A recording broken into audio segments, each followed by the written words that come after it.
right, good evening to the transparency. It's a Thursday night, all day. It has been the same day. September 4th. It is Steve Goncalves tonight calls Bill Thompson Santa Clown. Basically, he calls him Santa Claus. He calls him a clown. So we're going with Santa Clown. This evening, a very quick verdict came back, in case you guys do not know. Donna Adelson, I was surprised. I question it. The first degree murder charge was what I was saying. You know, how is this first degree? But found guilty down all 3 counts. So Donna Adelson found guilty on all 3 counts: a solicitation, conspiracy, and first degree murder. Well. Moving on. Well, a lot of people have been asking for a very long time why Steve and Christy did not go down to Moscow right after the sheriffs came, or somebody from the sheriff's office came to their home. They mention it. And he said it was a homicide. And I said, they were murdered? And I asked if one of them was Maddie, because at that time things started clicking. That could possibly be Maddie, because she hadn't answered me all day long. And they said yes. And we said, how? And they said, we don't know. Here's a card. Call this person in the morning. And we're like, should we go? Here's a card. Call this person in the morning. Call this person in the morning. And we're like, should we go down there? I said, no. And I said, what are we supposed to do? What do we do? And he said, just call in the morning. I'm trying to, I feel like I'm seeing it all play out right in front of me right now. I remember I was holding this. Okay, so for the record, that is the Cooney County Sheriffs. Now, the Cooney County Sheriffs, as well as Bonner County back in the day with Jennifer Drake case, they did the same thing. So when someone says, hey, do you believe that? Oh, fuck yeah, I believe that. You want to know why I believe that? Because I witnessed it in the Jennifer Drake case in 2020. In fact, the police officer called her and told her to turn around. That's what he testified to in a preliminary hearing and in a written report, to turn around and go back. To turn around and go back. So, yeah. Now, you can have your opinion on, well, I don't care what they would have said, I still would have went type of thing. But I believe this, and I've seen it in reports and firsthand that they've done this in the past, and it's the same people like Cooney County, Bonner County, Boundary County. Just big stack of school books. I just come out. This is not a weird situation. This isn't, and Kaylee's gone. Even though I knew all day, but I didn't know. It was just hard to explain, but in my heart, I felt it. And yep, Christy says, we've heard her say this before. They were called, her niece called. And they tell that story again in this interview. And it's nice to hear it without it being chopped up. But when Cooney County says, and in the reports to say, well, they already knew. Like, we got there and they already knew. That report, again, that's somebody writing it up, and the person that wrote it up isn't the person from Cooney County in the Moscow Police Department reports. So who's the person actually from Cooney County that went out there? Because he should have a report, and that's the report that people should go off of. And no, not off of a body cam. Okay. It was just the finality. Like, this officer is here and he's here for a reason. She had no reason not to believe her niece, just like any of us would. Like, why would my niece call me and tell me this stuff?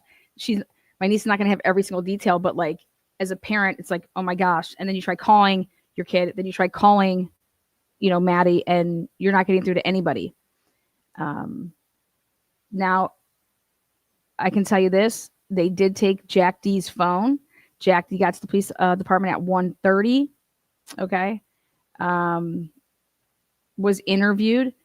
They took his phone though to download it, and so like he wouldn't have had his phone, just like they did with who else did they do at that time? Dylan, Bethany. They did a handful of them. So that's in the reports. And it was, your whole body hurts. Like everything just aches, like your fingertips, your toes. You're in shock. And Christy said she was in shock. Who wouldn't be in shock? I think the shock would continue for a very, very long time. Your knees, you get shaky. Like that really happens, like the shaking in the knees, and it's real. And I think at that point, I went into shock. And I think that shock lasted for quite a while for me. I don't remember a whole lot after that. I have pretty big gaps in my memory. Steve, do you remember her running to the bedroom and hiding when the LA law enforcement came up the driveway? Yeah, I remember her. It's not the LA law enforcement. It's the CUNY County Sheriff's, and she didn't go running and hiding. She went there for she was back. She was there, and then she came right back. Running that way, Aubrey went up the steps, and she went on her computer, and she started. At first we thought it was just like a rumor, some drama, some fake thing. I mean, it's a college town, parties happen, kids do pranks. We thought there was something else going on. At least I did. Yeah, because nobody would ever think that their kid got murdered. Okay, guys, come on. That's so, and you didn't, not only do you not think it, but then you don't want to even believe it. That's why we were like, if the cop shows up, then, that's not a prank. This is something serious. And even then, I still couldn't fully understand what, you don't know what death is unless you've been familiar with it. And we weren't. This family hadn't been struck like that. So, yeah, we missed that door right there behind us and opened that up. And there's a sheriff there I'd never seen before in my life. And Kootenai County car. And thankfully, he gave us a little bit more information than we had at that point. And he cleared up the fact that it was a homicide, and Maddie was involved as well. And we knew Maddie's mom was on the way down there. So we were like, do we call her? Do we let her know that no, they weren't going to, they already told us that we couldn't go down there and see them. We couldn't go down there and pick her up or anything like that. So it means an ongoing investigation. So in the house and just thought of ways to get a hold of people that had been around the children in the last 20 to 48 hours and figure out what's going on. Was this some random act of violence? What was this? Was it a shooting from a party? Was it the night? Yeah, I just, They didn't tell them. They didn't say people were stabbed or anything like that. It was just that they were confirming that their daughter was deceased and that she was one of 4. And then they told them that it was Maddie as well. Fentanyl and all the type of weapons that would go around. So, and they wouldn't even tell us any details. I mean, it was months before we actually even knew how they were killed. So it was very frustrating. We got the vandal alert that told us that there was 4 homicides before we even knew what was going on. So they knew before we knew. So they got the vandal alerts because of Stephen. And you can't go night. I did not sleep at all that night because after what we were, going through, I also called Olivia, and she lives down in LA, and she threw her kids in the car, and her husband jumped in the car, and they drove up here. So they drove through the night. That was about 5, 6 o'clock at night when they left LA. It's a 20-hour drive. So, Yeah. Something other than just the devastation. So I was like, you're finding out information, get a hold of a neighbor. And the more information that we found, it just felt like that was at least something to grab, that's something we could control, go away from just being victims to being investigators of what happened to our child. And we did find out a bunch of things that those 48 hours from people that were just reaching out and saying, hey, this is what I know. I was right across the street. This is what's going on. Okay, so in the first 48 hours, remember I talked about this. I said I believe that they had obviously Jack. He knows all those people over there. So if they had access to her phone, it could get on from from their actual their bill, because Kaylee was on their bill. Then you could see all the numbers that she would have called or texted or whatever. But then if you're also able to go off of potentially iCloud, but also just Jack knows all those people. And they got, I knew that they had gotten the 1112 camera footage.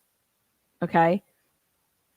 And Moscow Police Department acted like they didn't get it, because Olivia calls the police department and says that she wants to give them this stuff, that there's this footage at this house. Do you have this? And Maury even wrote up a report trying to act like that he didn't.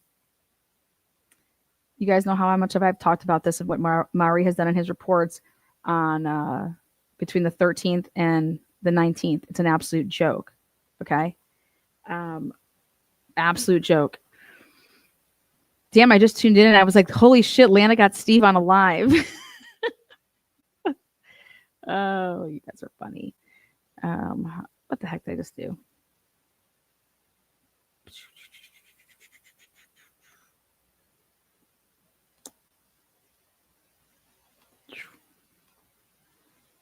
Oh, it just went from there. I remember what you said, Steve.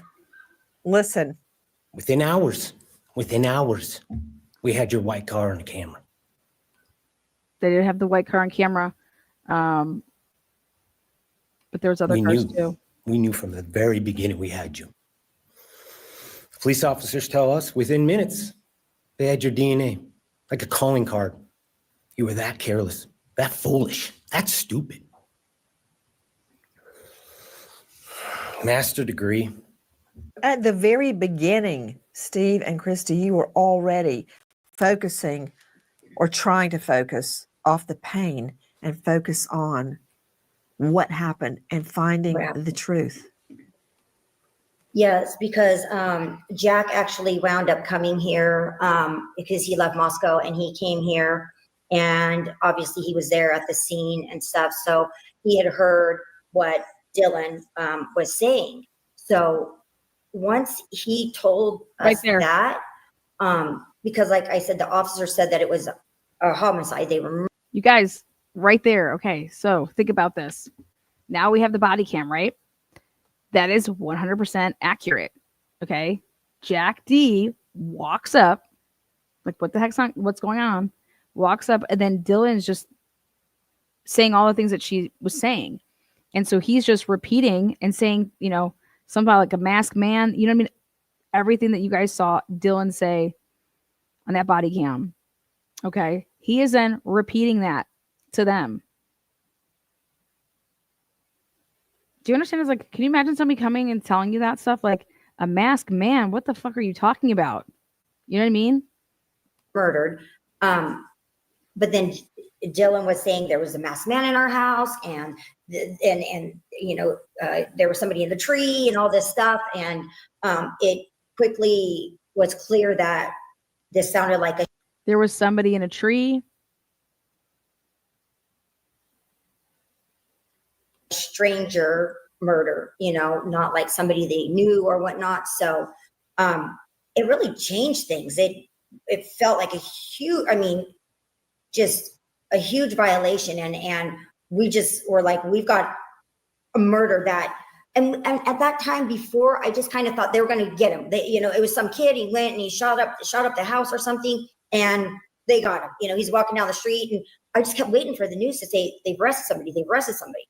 And when Jack told us that, I was kind of like, ugh, this sounds a little different than what we're thinking. Type of murder. And you're right, because we were all led to believe, Steve and Christy, that, they died in their sleep. Okay, now this is the title of this live that they did. Cobra Beware, Kaylee Goncalves' parents fight back. Okay. And so right here is where, I was watching this and I was like, holy shit. I'm not going to lie. I absolutely fucking loved hearing every word about how shitty and pathetic that this prosecution team was. Okay. And here it is. Like, Christy and Steve unload on Moscow's prosecution, um, the district attorney's office over there. That is not what happened at all, Steve. Yeah. You don't expect the prosecutor to lie to you. And we were lied to. All the parents were lied to. We weren't given the details. They're asking us to make a decision on life or death, and they're not even giving us the details of our own children, let alone the whole circumstance of what happened to them. I know for a fact that when one of the mothers heard what happened to Kaylee, she said this would have changed everything. So it was disgusting, and they kept saying stuff like crime of passion and house or a party house. And we're like, what's going on here? I'm literally watching the surveillance of this road, and this car keeps flying around this house over and over again. They were clearly stalked. I don't care what the prosecutor, maybe he can't prove it because he's just not that good, but they were clearly stalked. He was there multiple times. The officers were distracted with giving minors in possessions when they're literally filming the house that these kids get. Okay, but they're also, not only are they serving up these tickets for minors in possession, but then they're lying on the reports that they write and where they're at, where they act like that took way longer than it did. And so they're covering up a gap of a period of time. And that, listen, the prosecution team lying to people's parents, murdered victims' parents, okay? If they're going to do that, if you guys are going to trial, like, they're going to hear how everything truly played out. It would suck to have to deliver that type of news to say what happened to someone's child. Like, I would never want to be in that position. Like, gosh, but to think that you're going to say that, to say it some other way, what would be, why? Like, there's an agenda behind that. And no, I'm not gonna buy you saying, well, we didn't want them to know that their kids suffered or something like that. Okay. Well, guess what? You get paid the big bucks to be in that position. And no, professionalism, you don't go lying to people's parents. There would be an agenda for them to say anything other than the truth. And if they're going to lie about something like this, just like they've lied about other things, there's more. It's not just like, oh, this is the only lie we told. Oh, wait, that one too. But that's it. That's it. I mean, that town has to clear up some priorities and realize that, noise complaints and alcohol is only a part of their job. And they need to make sure that they're protecting these kids if they want to keep doing business. I was stunned when I heard there was going to be a plea. I remember the moment. I'm like, what? A plea? I want to circle back to something you said. Okay.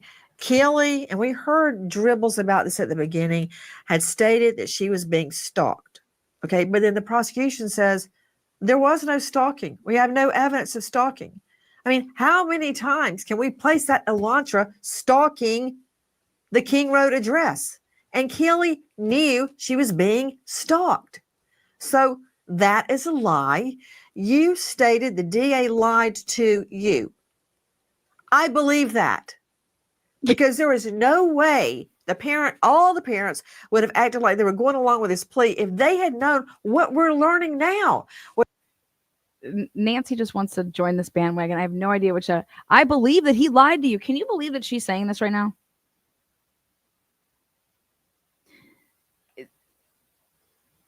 Nobody was saying anything about the prosecution team, literally until there wasn't going to be a trial and all mainstream media lost a shit ton of money. Then it was like, I cannot believe this plea deal. Why would you? Plea. Guys, I don't know what proceeding you guys were watching for 2.5 years, but the shit that was truly happening for 2.5 years, unbelievable. Go check out the date of January 13th, 2023. Okay. Shannon Gray lit Bill Thompson the fuck up and said, "You're the leak, motherfucker. You and your Latah County prosecutor's office here, you have a leak in here. Don't know if it's you, don't know if it's Jennings, don't know if it's this person. Your little squad here, you're the leak. You guys are leaking something. You guys are leaking things, okay? To like media outlets for money."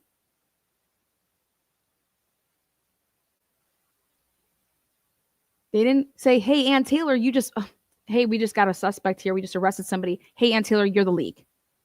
Leak what? She's just literally got hired onto this, and they were literally just at the crime scene house on January 6th for the first time. Okay. Literally had to do a preservation of the house and had a judge to get involved because they were trying to clean up that entire home. Are you fucking kidding me? What are you doing? Just like they were like, "Oh, here, wait, let's go give back Dylan's clothes or items of Dylan's the day before, January 4th. And then they're writing up reports like, "Oh, I didn't know there was going to be this, and I had given back Dylan some stuff, so we're going to have to get that back from her."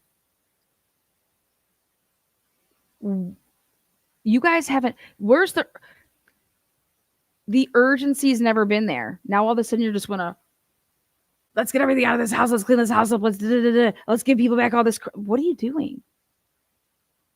Right after the arrest was made and you're saying, I mean, this is like, you have all eyes on you and y'all think that's really like, yeah, those are the great calls we're making. That shit's eventually going to turn up. With all these videos and body cam and crime scene photos coming out, that is not what everybody was told happened. Yeah, 13 incidents in WSU before this individual was being stalked. Okay. Before Steve wants to talk about the WSU stuff, which we are going to talk about, you guys, again, Nancy Grace, I don't know what plant you're living on.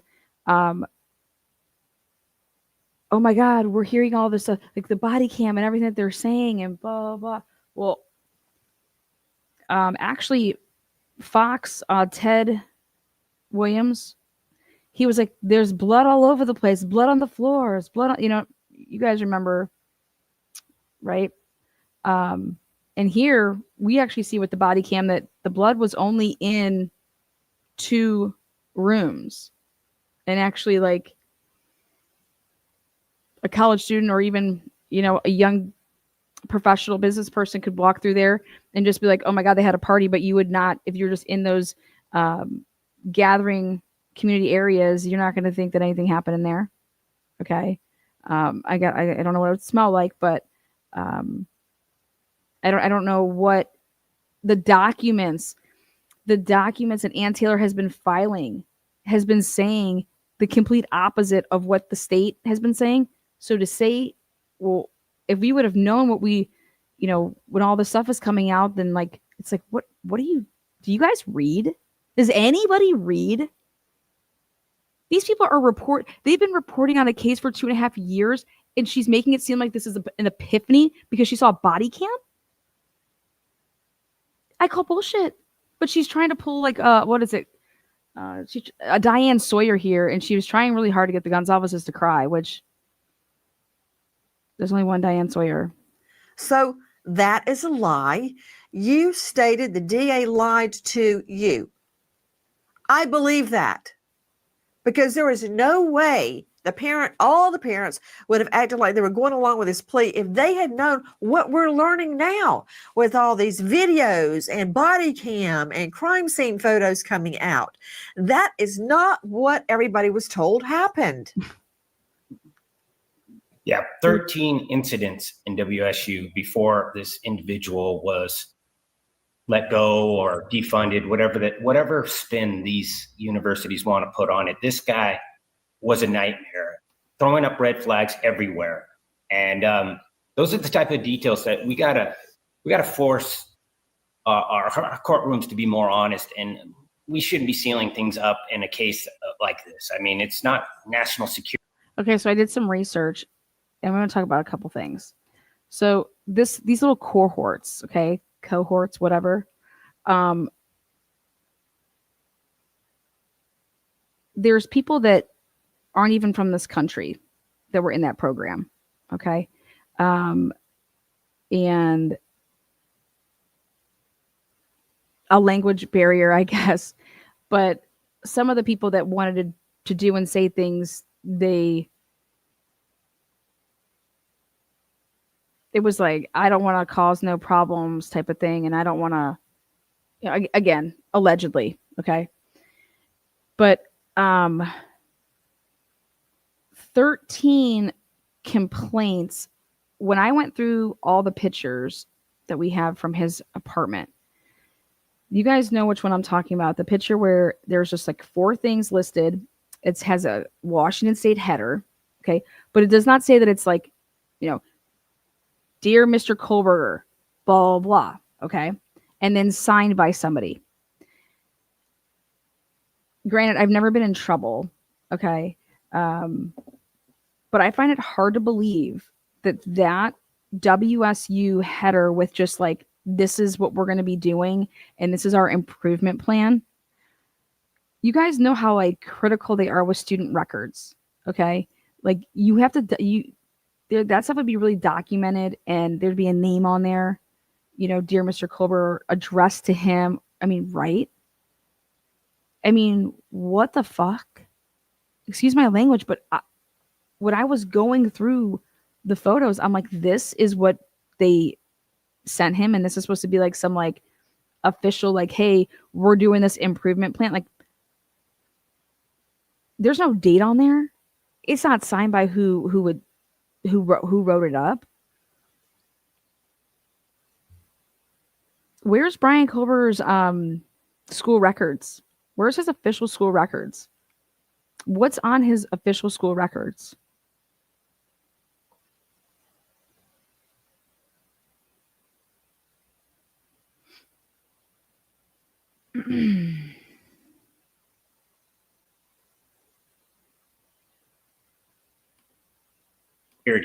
It's getting abused. They're abusing these rules that they say, oh, we got to protect. They didn't have anyone to protect. They didn't even have the guy until almost 7 weeks, and they were still hiding everything. So it was just a lie. And, Okay, so I think that they're lying to the Goncalves about that. You guys, I think it's a lie. I think it's a lie about having Brian Kohlberger saying that you didn't even have the guy for 7 weeks. I don't agree. I disagree. I disagree.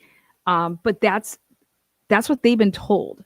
Okay. Like this whole, like when we got him December 19th, all this stuff. Like, I think the majority of people are going to say like, yeah, I think that's probably earlier. Okay. But how about the question is like, why aren't we asking the question of whys? Like, when you ask the question why, that's when you can start eliminating on like, why would anybody even just lie about that? For example, why say Brian Drake was the motive for his murder was due to patients? Like, he was stealing people's patients, or people wanted to go see him versus another chiropractor. So this chiropractor just went one day and decided, you know what? I make literally $300,000 more than you a year. I'm just going to drive over to your rinky-dink place that you come here twice a week and just shoot a bullet through the window and miraculously just hit you right in the spot that you would die and go, unconscious in 5 seconds. Are you people out of your fucking minds? Like, who would ever believe that, right? Well, the police department, that's their theory.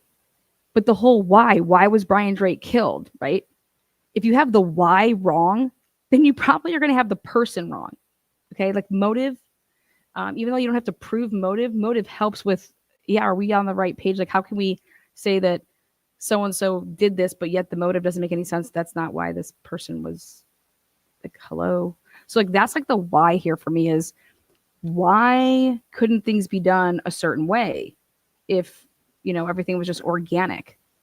An organic investigation. And that's the thing, guys. is it wasn't an organic investigation.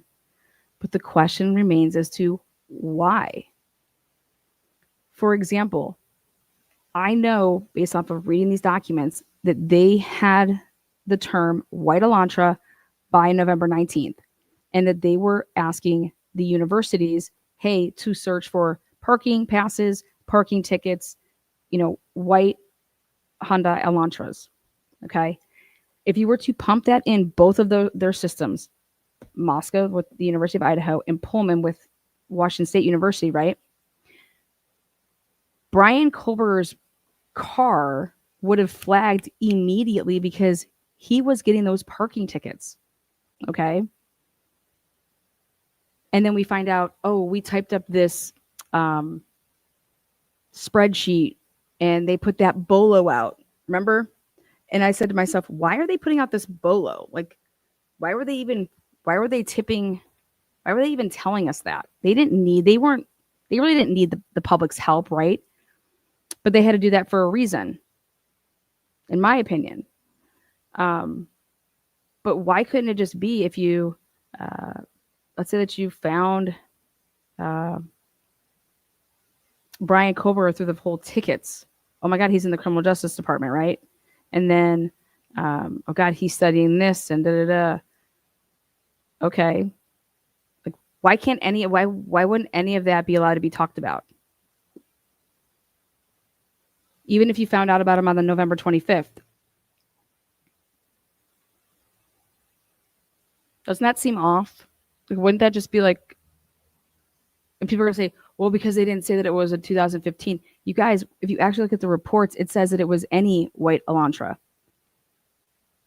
And then you're reading these reports, and why aren't people writing up their reports right away? They're writing them up, some of them years later, some of them like a couple months later to like 7-8 months later.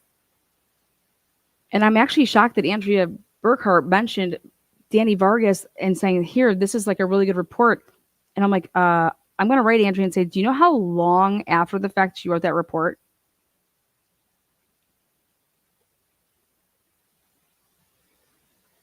I don't think that's a good report. Danny Vargas was just popping up in weird situations where she was just like, she was like the goddess of like, talk about the luckiest motherfucker. Hey, you know what? Call that person on Indian Hills that has that camera over there that we've gotten surveillance camera before. Happened. Oh, hey, she grabs Linda Lane. Shit. Just Danny Vargas needs to play the Powerball. What were they hiding? Just telling us our child was stabbed brutally. How many times? How many times? We just learned the day before the sentencing, how many times Kaylee had been stabbed. I didn't have anyone to protect. They didn't even have the guy until almost 7 weeks, and they were still hiding everything. So it was just a lie. And when you call them, What were they hiding? Right there, she asked the question, what were they hiding? And I think if Steve and Chrissy go back and like think about like that question again, like what were they hiding? And I mean, they immediately go to like they were hiding like how brutal their deaths were. And I'm just like, yes, they were. Okay. Because I think that has to do with time, how much time then this person would have actually been there. But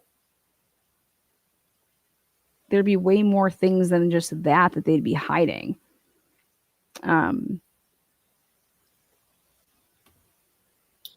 Just telling us our child was stabbed brutally. How many times? How many times? We just learned the day before the sentencing, how many times Kaylee had been stabbed. Wait a minute. I am stunned because she was stabbed so many times. They could not identify her. And you just learned about that when the plea was set to go down? We learned about it after the plea, the day before the sentencing, because they lifted the gag order. So the detective said that they would talk to us. So we talked to them briefly, and we had questions about Kaylee. How many times was she stabbed? I mean, that's not on her death certificate. The coroner never told us. She just said around 20 is what she said. So we really didn't know, and we didn't know where. So we asked them that, and they told us 38 times. And then we were like, okay. And they said Kaylee had really bad damage to her mouth. And I asked them if her teeth were intact, and they told me no. And then the day of the sentencing, the docs were dropped, the Moscow docs were dropped. And the next day we were driving home, and I was reading some of them, and I read that Kaylee was, they couldn't, unrecognizable. That is not how a parent should hear that. Moscow, you were a bunch of pussy ass bitches. You hear me? Parents don't fucking read papers like that. What is wrong with you? That is unbelievable. That is disgusting. I'm over here like goofing and like putting FOIAs in and trying to like find stuff so that we can like, hey, here's actually what's going on, you guys, okay? You know, parents whose kids were murdered, you want them to go goof like I'm goofing? Are you high? What? That's what you're asking them to do right now. But back then, you didn't tell them the truth, and then this is how they hear stuff like that?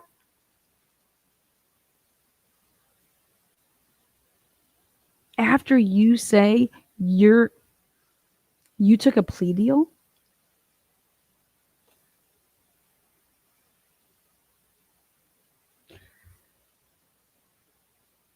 I was never going to say this on a live, but I think I am.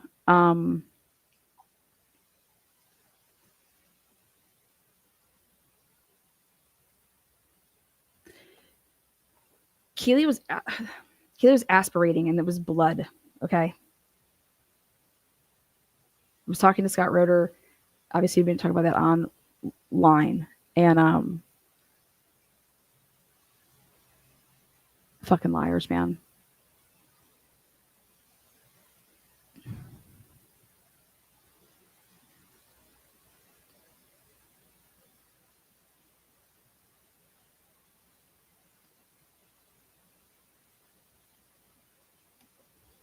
And that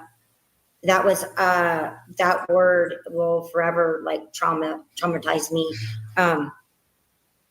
I didn't expect that.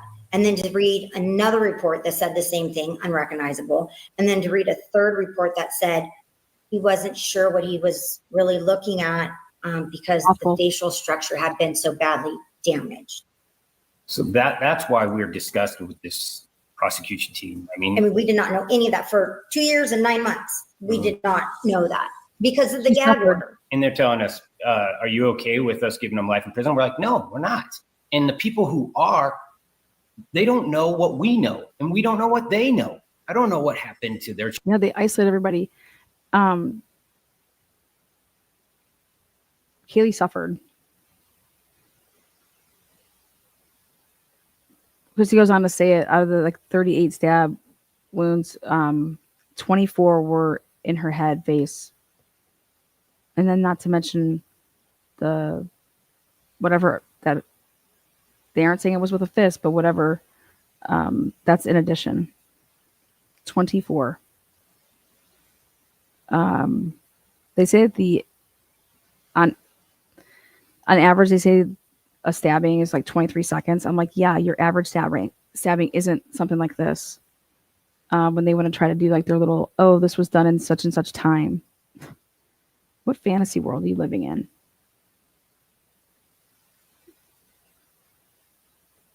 Kaylee wasn't killed in 23 seconds.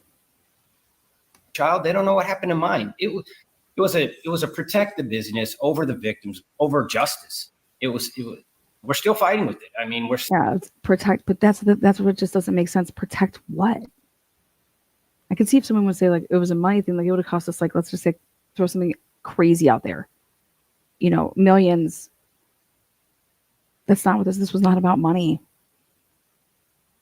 Still fighting with it to this day because we're hearing details that he was following girls out to their car, and one of the professors said this guy's going to be a problem. If he gets his PhD, he's going to harass students. He's going to freaking abuse his power. All the things that we suspected that were going on, we find this out afterwards. Why are they go on a media tour? They only told us so they could go do a. This is Steve perfectly said. I think I've said this before. This is bravo right here. He's going to freaking abuse his power. All the things that we suspected that were Right going here. on, we find this out afterwards. Why are they go on a media tour? They only told us so they could go do a media tour and tell all you guys. So they're like, well, we have to tell them before we tell the world. So basically 12 hours earlier, they tell us, and then they grab a microphone and tell the world. Unbelievable. And that's exactly what they did. That's exactly what they did.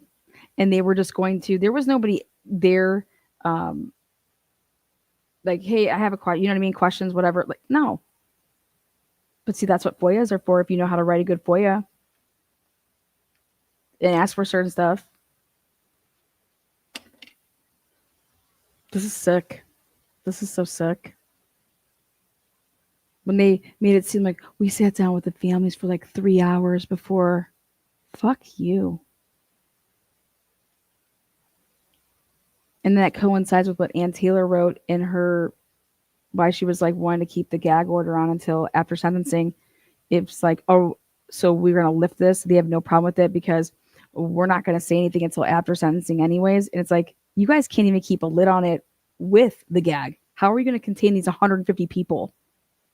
Okay. In law enforcement that are like spread over all these states. Okay.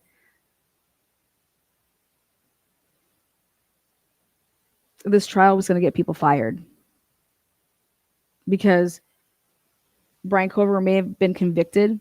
All right. Right. But it would have also taken out people's jobs. No doubt about it. That's what was coming. But if you don't have the trial right, then you're going to save what? The people's jobs.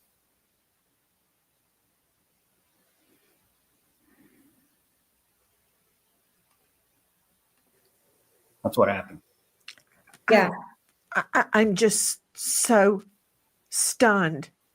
I'm not- Keith was shot because I think about the bullets tearing through his face. I wonder, were they shot? What happened? Did he feel it?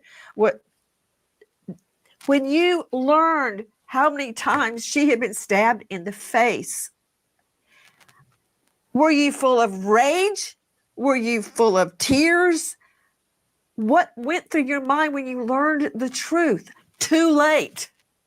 So we actually learned all the truth from her autopsy report, and we were given her autopsy report on a thumb drive during the sentencing. The investigator walked into the courtroom that day and said, and we had arranged that, and he said, here's the autopsy report. So in reading,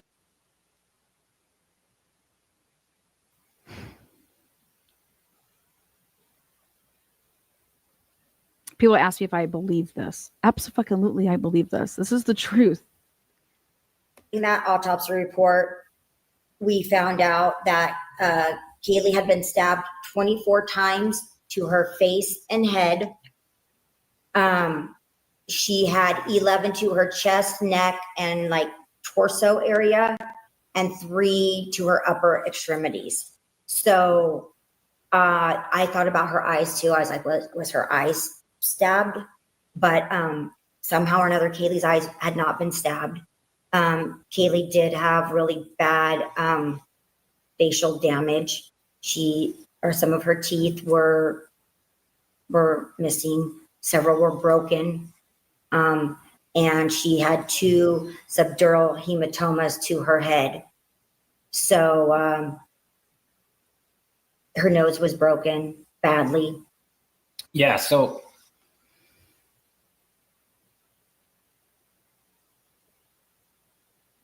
I'm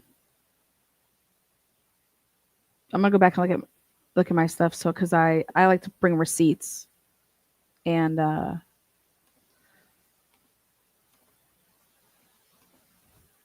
WSU Kim told me the words, that Kaylee was unrecognizable, that she was punched in the face so many times. And I'm like, I was like, I yelled at her one day on the phone. I was like, listen, I don't know where the fuck you're getting this shit from, but you need to stop. Okay. And she's like, what? I was like, you cannot just make stuff up. She's like, I'm not making this up. I was like, then where did you hear this from? Dude, everything that she said happened to Kaylee. I have it in text messages. I have it in emails. Okay.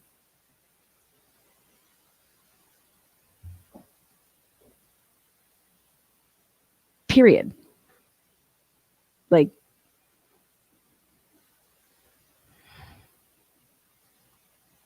so that got leaked.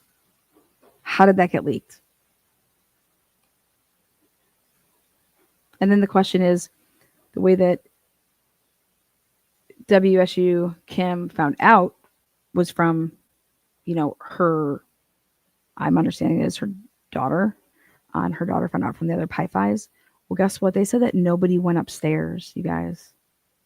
They said that Hunter didn't go upstairs. Nobody did. Bethany, Dylan. I call bullshit now. I call bullshit because I don't believe that Kim's source is the police. And they didn't know.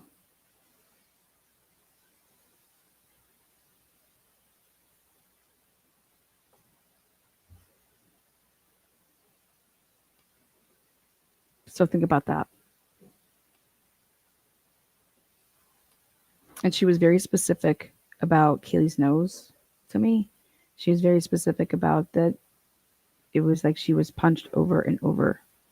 That's what she told me.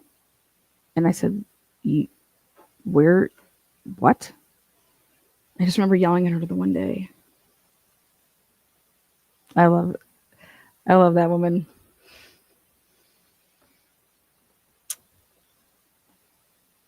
People thought she was crazy, and I was like, I had her phone records because I vetted it. Everything that she told you guys, she did. I wouldn't bring Dave on my show. Dave told you guys the truth. Dave's Snapchat records, I have those. I mean, it's,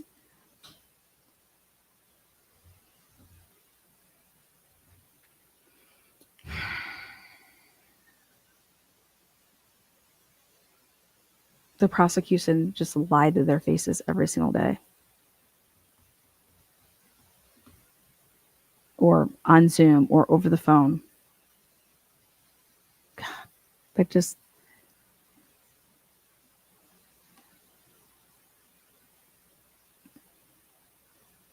can you imagine? Just put yourself in the shoes of being, like, knowing nothing else about this case. Put yourself in the shoes of a parent, and you hear what Christine and Steve just heard, and you're like, oh my God, they've been lying. Why would they lie to us about all of this? Why? I mean, tell us our kid died while they were sleeping. These people, they were attacked in their sleep. That's not what the fuck happened.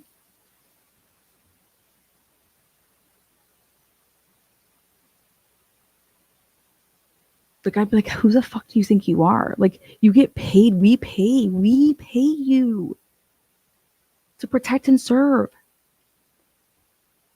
You have so much power. And people want to say that we don't have the right to ask questions. Get the fuck out of here. Listen to what this man and woman are saying. This is why you ask questions.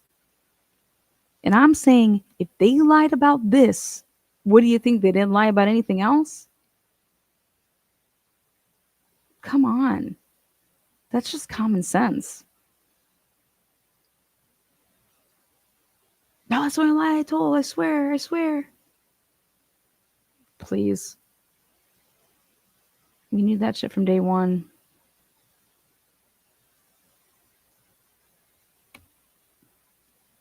That, for me, it was outrage because my daughter was fighting up to her very last breath. Over and over, she kept trying to get out of that bed, and he was just drilling her. Yeah. And she's fighting for her last breath. And I got this old Santa Claus who's just throwing out a white towel, just saying, oh, Fuck yeah, this old Santa Claus. Hell yeah, Steve. Fuck yeah, this old Santa Claus. Do you guys know that I spit out my drink and were like cheering on my phone when I was watching this last night? Like I was watching a freaking football game. I was like, oh my God. Like literally, you would have thought I was a Laker fucking cheerleader. I was like, oh my God, he just called him. Like, I was like, hell yeah.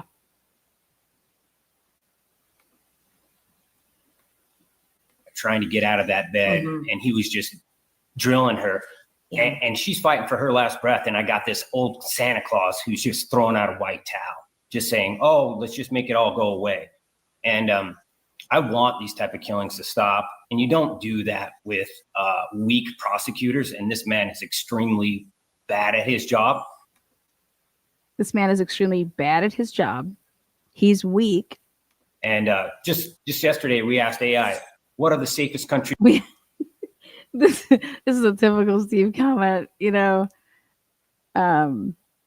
This is hilarious to me. We fucking just asked AI, and y'all do it too. You guys do that GPS or Chat GPT and blah blah blah.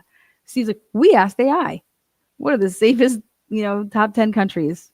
And I was like, that had me laughing. In the world, and out of the top 10, every single one of them have the death penalty. Well, 8 of them have the capital. So for somebody to think that capital murder doesn't work, well, the safest countries in the world use it, and they don't use it like how we are in America. Yeah. It's just a bargaining chip. Yeah, Idaho has it, but our guys have been there for a long time. And Since we the knew 80s. we knew this wasn't going to happen fast, Yeah, we but were he fine was with going to that. be on death row. It's the principle. He deserves to ultimately die. I Maybe think- he's going to die of natural causes or just because he gets old in there. But we were hoping, because they just brought back the firing squad, that here in Idaho, things were going to pick back up and they were going to start, you know, executing these murderers and these criminals that are on death row. But we knew it wasn't going to be anytime soon. We didn't think they're just going to take him out back and shoot him. I mean, that would be great. But even if it was exactly how they told us, they were just sleeping in their beds. They probably never even woke up and they were just stabbed to death, little package of bow on it. We still would have wanted the death penalty. Yeah. You know, we still would. We wanted it from the very beginning. As soon as we found out that they were. Is that stabbed to what death. you were led to believe, Christy? That they, because Yeah. that's what I was led to believe, that they were attacked in their sleep and they were basically dead before they could even wake up. Okay, now ask yourselves this. Why lie about that? Think about this. There's a really good reason why. And it's 4-letter word. Time. Time. Time.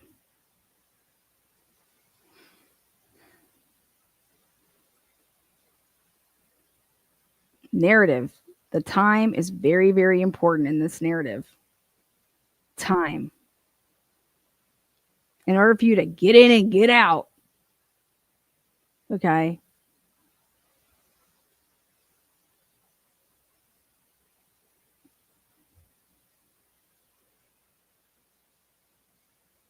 Fucking cocksuckers. Oh. Yes. And then they went to those parents and said, this is what it is. Do you want to make a deal? I mean, that's what it is. No, they didn't know. No, she was punched. Her face was crushed in. Her teeth are knocked out. They didn't give those details because they knew it would be enraging. Yeah. And then they would have a problem. So the truth was a problem. The truth was a problem. Is that right? Truth was a problem for the prosecutor, and I don't like it. I don't like it one bit. Damn. God damn. The truth was a problem for the prosecutor, and I don't like it. Whether you believe in the death penalty or not, right? That's not the argument. The argument is Idaho has the death penalty. If there isn't a case that is out there that would be deserving of the death penalty, okay? This is that case. Again, regardless if you are pro, not, hey, in Idaho, they have the death penalty. This is a case that would be worthy of that. and you plea? Slam dunk? You're going to plea on a slam dunk?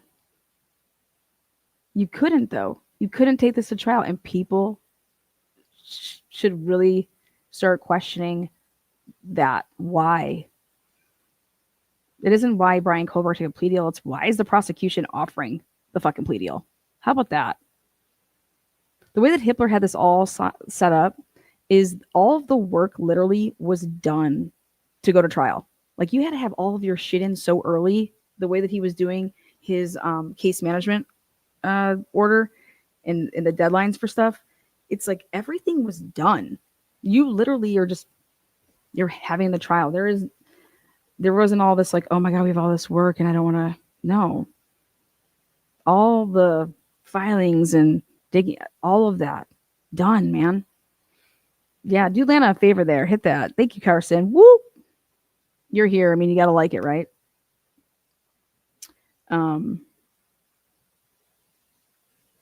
Yeah. Teeth are knocked out. They didn't give those details because they knew it would be enraging, and then they would have a problem. So the truth was a problem. Truth was a problem for the prosecutor, and I don't like it. I don't like it one bit. You stated that you are still fighting about it. Number one, God bless you and give you strength, because you're going to need it for the rest of your life. I've been saying that for a long time, Nancy, is that this is a case that's just, it's going to be around for a while. And now a plea on all top. I mean, that makes it just so much worse that this stuff isn't, out there. That's why it's imperative to unseal all of this stuff, because I don't think it's fair for people to run around and say, ridiculous shit. I'm sorry, I don't, You were going to be scrutinized. You were going to be. None of us have no idea if Brian, people out there, I know that Brian didn't do it. Are you kidding? What do you have that I don't have? Okay, I don't know if Brian didn't do it. I know that he fucking pled guilty to it. Okay? But I'm saying that I think there should have been a trial. I believe that, hey, I believe in that you were innocent until proven guilty. Okay? Now, why you would want to just go ahead and, I'm going to plead guilty. Again, people say, oh, he didn't have a chance and that's why he wanted to save his life for his mom. And blah, blah. You guys, that's not what the argument is. Okay? It's about, you don't know. Nobody knows. You can speculate all day if you want to live off of speculation all day. There should have been a trial. And then once these documents get, hey, let's see what Ann Taylor was saying. But if Ann Taylor was just writing up fucking crazy ass shit, okay, and writing checks that her ass can't, that's not how the justice system should work either. Why would this be drug out for 2.5 years? Why would Ann Taylor all of a sudden be even giving the advice for Brian Colbert to take the fucking plea deal? And I don't want to hear, oh, Ann's just one of the good old boys. Are you kidding me? Ann Taylor was set to pin federal agents, like, losing their careers. Ashley Jennings losing her career. You don't go out and get all these great experts and work on this fucking shit round the clock to say, I'm one of the good old boys. The fuck out of here. That's absurd. Absolutely fucking crazy. That's a horrible argument. Be followed. You're going to be photographed. Everything you say is going to be parsed and analyzed and attacked. But you said you're still fighting. How? We're still trying to get them to release documentation. They told us that as soon as we were out of court, they were going to give us all of the discovery. Just 2 days ago, they sent us. Please listen up. This is the most important part of the interview. Again, this is by far my favorite interview that the Goncalves have done. Imagine that it's on Nancy Grace's fucking show, right? There was a time that I liked her back 20 years ago. But I can't stand the lies. I can't stand them but I'm happy that she gave them her platform. And I'm happy that they got to be, for the most part, uninterrupted. Okay. But right here, this is really important. and this is what I believe, is that Bill Thompson told families different things. He told like the Chapins and the Mogans, like, hey, we don't have a trial. He gets a plea deal. And then you guys, we don't have to drag this on forever and ever. And I believe that what he just told them about, hey, we'll give you the discovery and you guys can have, I think he was telling the other families the opposite, that this is all going to be sealed up. Look at the whole damn case file sealed up. It's going to stay sealed up. Bill Thompson, yeah, writing checks that his ass can't cash. But he's telling these families opposite things. And then they're almost like I was telling you, pitting them against each other. You're then telling one family, well, go basically sue the city and put an injunction in and get a temporary restraining order. Meanwhile, you're telling this family to go fucking file the FOIA requests. What? Do you understand? I mean, forget the rest of the public, okay? That is what this prosecutor did. Told them to do one thing and them to do the other thing. That is absolutely crazy. Still fighting. How? We're still trying to get them to release documentation. They told us that as soon as we were out of court, they were going to give us all of the discovery. Just 2 days ago, they sent us an email and said, no, that we have to go through it as the Freedom of Information Act. And we were in a meeting with. You are kidding me. They're making you file a FOIA request for the documents? Yeah, these people don't 2 do a days good ago, job. because we kept saying, because they told us they would give it to us. They said they will give you all a discovery. And Shannon said, they're not going to have to go dig for it and get in line with everybody else. And they said, no, we'll give it to them. And we keep on asking. And then 2 days ago, we got an email and said, here's the links. You need to get on here and you need to file these forms and these requests. And there you go. Which I did. And then it came back and said, we can't find any records on Kaylee. And I was like, all right, guys, tell me what department. The FBI has, like, let's just say over 10. So Steve went to the FBI and did a FOIA. Let me tell you how, it's not easy doing the federal stuff. But you know what you're doing. But when you don't, and you're expecting parents to just go and be like, wait, what? You want me to just write okay, hey, you're filling this out. My daughter's Kaylee. Like, come on. Are you kidding me? But then to find out that they told them back that we don't have any records pursuant to that. Like, who's Kaylee? And it's probably closer to 20. And I didn't know what department. I went for criminology justice, I believe, is where I did the FOIA. And they said, this is the wrong department. So I went back to them and said, can you at least tell me what department I'm getting a Freedom of Information Act on? And they're like, we don't have anyone to even talk to know. So they don't even know. And I'm like, you guys are clowns. You guys are clowns. You should be embarrassed to be this. Clowns. I fucking love it. They are clowns. Let me tell you something. They were ready for a trial, right? They were ready for a trial. So you're going to sit here and tell me that they didn't have Brian Kober's interview when he was in Pennsylvania? They don't have, Bill Thompson doesn't have that. Okay. Bill Thompson has that. He's going to trial. That's an exhibit. But you're going to give it to Dateline. This is unbelievable. Unbelievable. Everything that Steve was requesting, right? Okay. To sit here and say, we don't know, what? Well, Bill, how are you expecting to win a trial? I mean, are you, what? Like, are you kidding me, man? Like, yours, God, when Steve, like I said, dude, I was cheering on this interview last night like I was watching a football game. I was like, clown, Santa Claus, old man, throwing in the towel. I was like, yeah, what else do we got? Like, literally. You don't expect this. Like, this is not how you get treated. This is not how we treat people. Not people. Their daughter was murdered. What is wrong with you?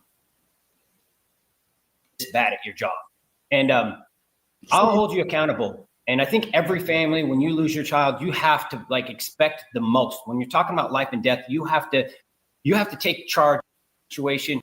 There's going to be a time for you to struggle and be a victim, but if you can rally up and then go into that system and say, and demand justice, and demand that your child is treated as fair as possible. And you'll feel better when it's all said and done. You know, it's never going to bring them back. And I literally had a judge scream at me, we're not going to bring her back. And I was like, that's not what this is about. This is about you guys doing everything by the book. Wait, the judge told you you're not going to bring her back? I wish Nancy would have just held off a little bit longer to let him just speak on that more. But yes. Yeah. Yelling at me, telling me he didn't want me to talk to the media anymore. And I said, well, this is the May 22nd, 2025 closed meeting hearing. Okay. This is right after the leak with Dateline on May 9th. All right. And then there was, that was a really big problem for the prosecution when that happened. Huge. Okay.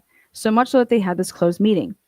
In this closed meeting, Hitler went off. Because the families they were on Zooms. Listen to this. But he singles Steve out and goes kind of ham on Steve. And that's not going to happen. I'm going to talk to the media every single time I want. You're not going to bring her back? Yeah. Yelling at me, telling me he didn't want me to talk to the media anymore. And I said, well, that's not going to happen. I'm going to talk to the media every single time I want. He basically said, well, then we'll never have a trial. Yeah, he in a closed hearing. I can't believe a judge told you. You're just going to tell us about how you're supposed to behave, and you can't bring her back. That is not appropriate for a judge to tell a grieving parent, you can't bring her back. Let's just let it go. It's not going to bring her back. It's not about bringing her back. It is about justice.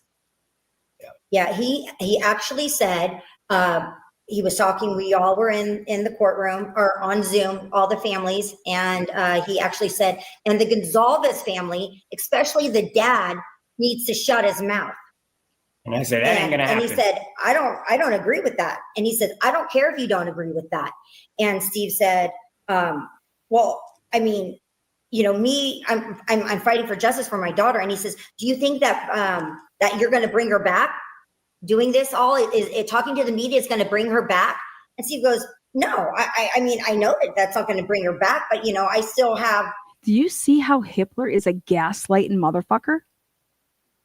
That's not the argument. Steve isn't talking to the media to bring back his daughter, you piece of shit. Steve has talked out in front. They both have talked out in front of the media since day one, when the police and the prosecutor were like, what are you guys doing? What's going on here? Remember that?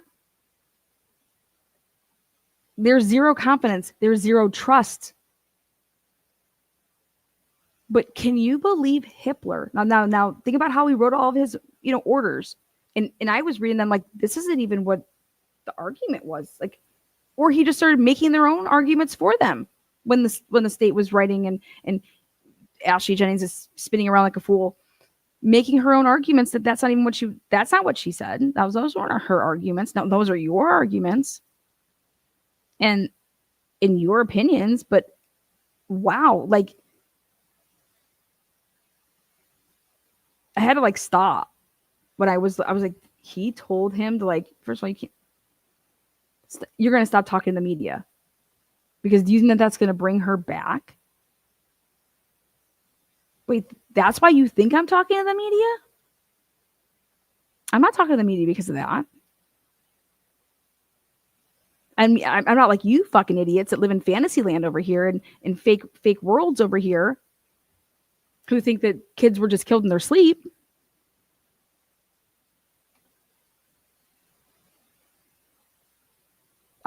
I've actually never heard of in my life that a meeting would be called and that the families would be in with this meeting that took place with the judge on May 22nd, 2025, and that this is what transpired.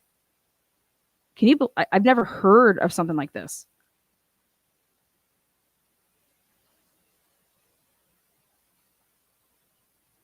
I mean, what?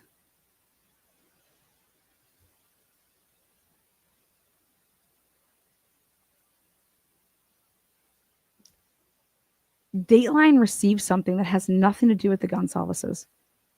Nothing. And yet Hitler has a meeting about this leak, right? Ridiculous. Absolutely ridiculous. I'm sorry. That's just fucking crazy. That's We what got to hold people we have a accountable. voice, you We know. have to hold people accountable. And, How um, in the hell does he get off saying it's not going to bring her back to you, who have Yeah, we were- lost your precious pearl, and he is telling you to No, speak or and it's not worse. speak? I mean, Nancy, come on. You're a lawyer. How come you wouldn't say to them, that's not even the argument? That's not why you're talking. That's not why you're speaking. This is how she gets.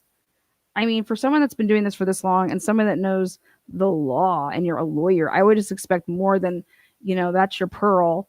The fuck. I still had a son at that college. There was another victim's sister that went to WSU. We had lives still on the line, making sure that place was protected. And when we're sitting there saying, "Hey, we need to know the facts. We need to know were they stalked? What's going on?" We have kids still going to school here, and they're just like, "No, you don't have the right to know anything." And it was, yeah. Yeah. No. do you and think then, the other parents were duped? You think the other parents were 100%. duped? I That know they they didn't were. understand know. the fact? Right there. Do you think the other parents were duped? 100%. I know they were. You guys, this is unbelievable. I remember I told you they were pitting these families against each other. I was like, this is what's, and I'm like, I knew Steve was not going to let it go. Okay. And he shouldn't. Fuck, if I was in his shoes, I don't care who the fuck could hate me. I don't care what people are saying about anything. Like, dude, this is my kid. Like, and that's what I've always said. Hey, you got to give parents grace. And if you don't, you're a moron. Nobody knows how they would be and what they would be doing and yada, yada, yada. But you never think that the prosecutors are going to lie to you. If you can't trust, like Steve said, well, if I can't trust the prosecutor and the police, like who can I trust? Like, I mean, I need them to do their job. I need them to do their job.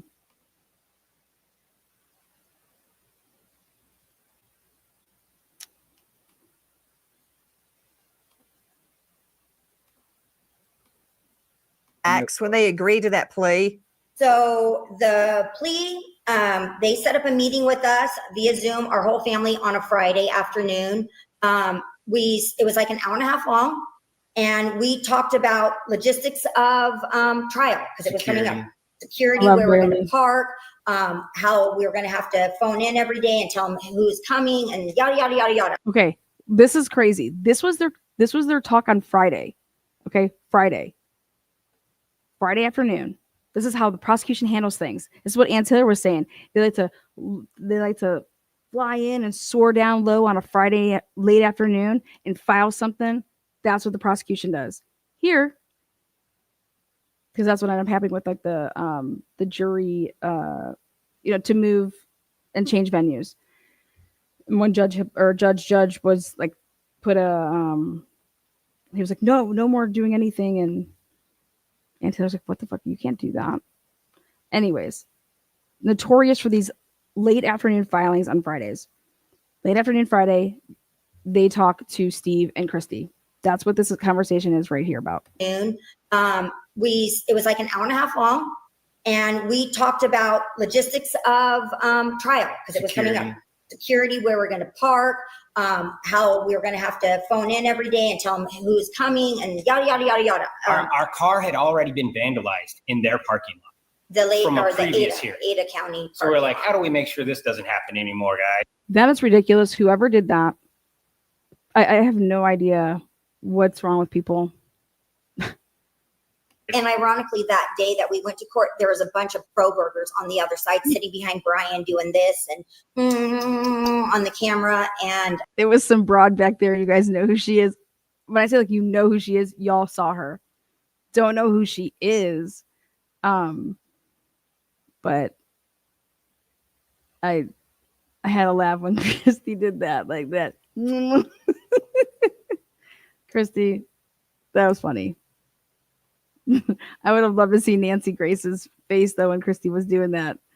Or was vandalized. We're like, so Speaking it was all about of the Pro Burgers, Why did you see there?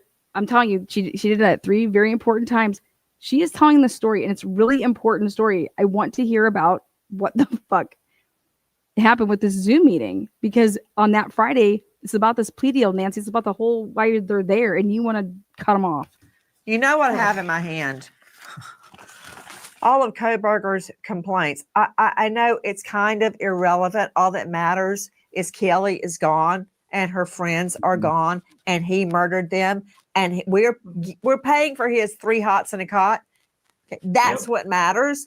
And is there any way under God's sun that it can be fixed? But I find it ironic that he is filing complaints, that he is being threatened sex harassment through the air vent. Like he was the one looking up online, attacking and raping women in their sleep, when they were drugged, when they were passed out, when they were comatose. That's his fantasy.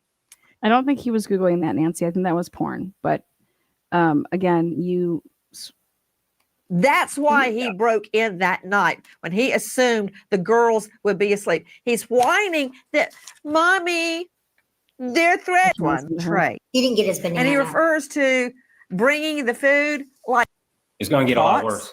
worse. He's the property of Idaho now, and it's going to get worse.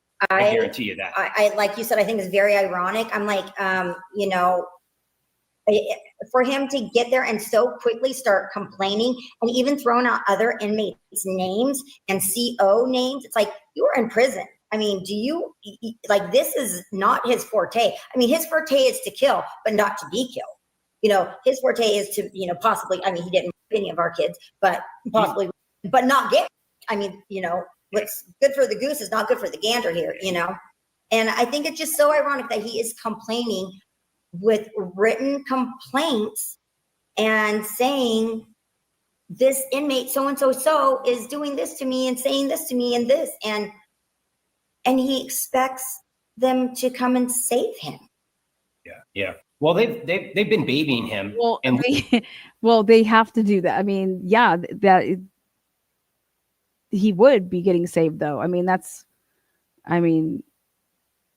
going to prison isn't like a, hey, you get to go to prison, anything gets to happen to you. Like, no, that doesn't happen. So he is expected, and they're supposed to some of do these that. things, and we have been talking to legislators. You're asking about things that we've done. We're not going to take this lightly. We're going to do everything from a victim's perspective. We've become advocates and witnesses for our kids, and that went all the way down to, you know, my daughter in the courtroom going after him and letting them know that we're not just going to be victims that you can keep around and keep trying to hurt. You know. I do also think that they really upped the ante taking him to prison, which what we were hopeful for, because I think that Latah County Jail was a cakewalk. It's a joke. And then Ada maybe got a little it was tighter. total Mayberry. It was But, total yeah. Mayberry. I couldn't believe it. This guy's going to have a tablet. He can watch movies. He can communicate with the outside. People think this has died down. He is going to Zoom at some symposium. He's going to have this weird cult following, like you mentioned, the Pro Burgers. He can write a book. There's no Son of Sam laws in Idaho, I don't believe. He can even get married. I mean, Go back to this. Menendez brothers have a child. Yeah, they you know, do. Jorn Vandersloot, that murder, similar to babies behind in on. I want to talk about what, if anything, can be done now. You had known the truth. Would they have gone along with the Okay, plea? here we're getting back to the whole plea deal. Thanks, Nancy.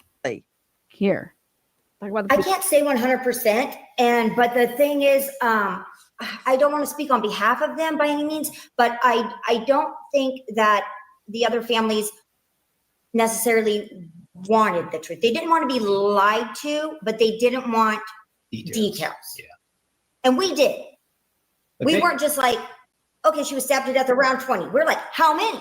where?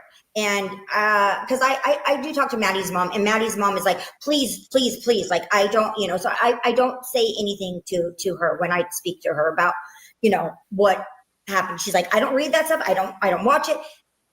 Our thing is, we have kids, we have 2 that are older. We have 2 that are younger, and you can't tell them to stay off social media for the rest of their lives. And I don't want one of them open up TikTok and seeing crime scene photos of their sister or body cam. So we're trying to stay one ahead. And as a mother, even if I didn't have children, I would still, as much as it has traumatized me, I would still want to know what happened. I want to know what happened from top to bottom. Christy, isn't it true you basically got an email saying, hey, we got a deal? Yes, on a Sunday afternoon. They sent it at 4:53 p.m. Okay, so now think about this. Ready? Friday, you talk. We're talking about logistics, where we're going to park. Yep. Now hear them talk about this. And people say, like, Lana, do you believe this? Absolutely, I believe this, because that's what they do. 100% I believe this. Is that I'm making this up.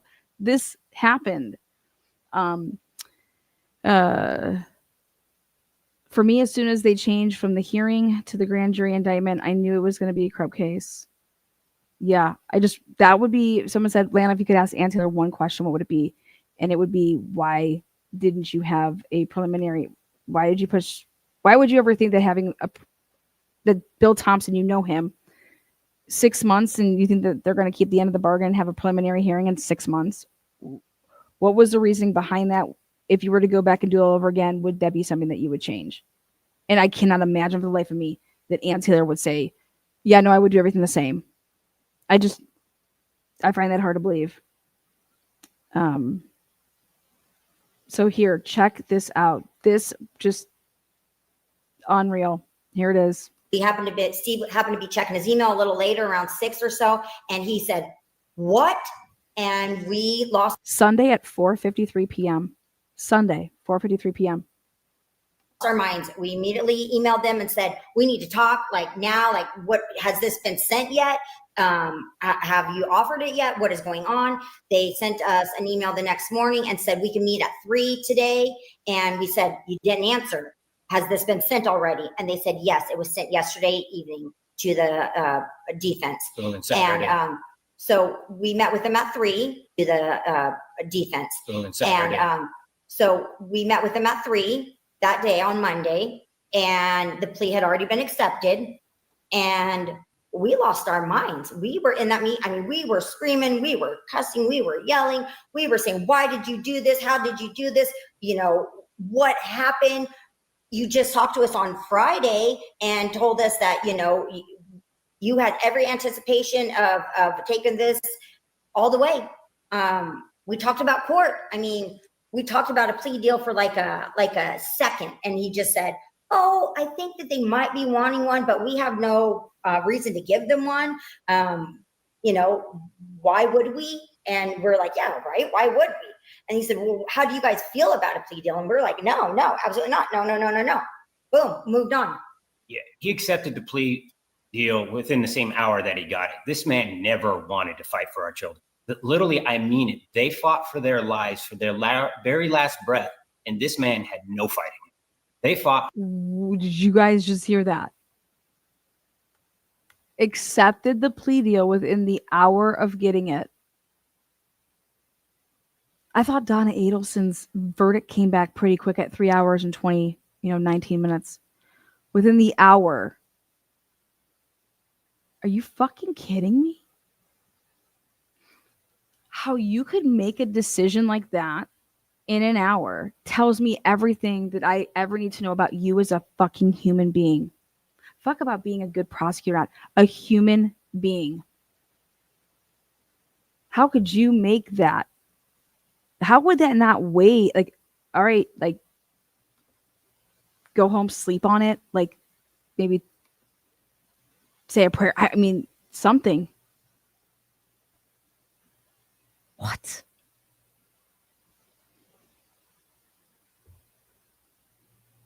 What?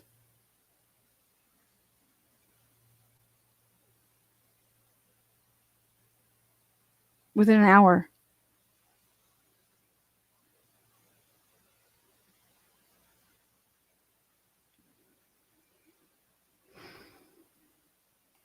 Boom, moved on.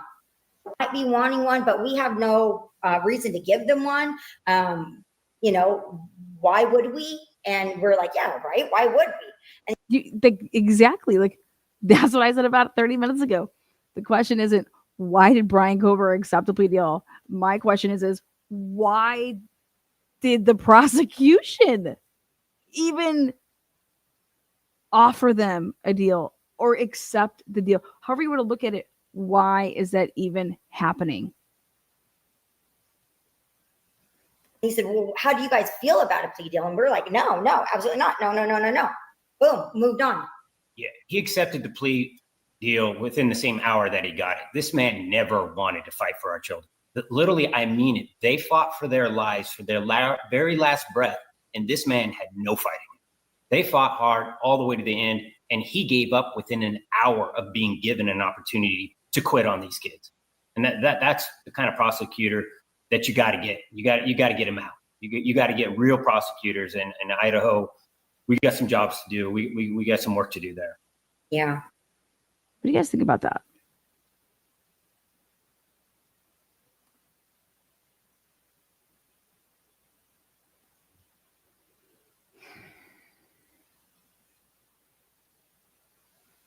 Fucking believable.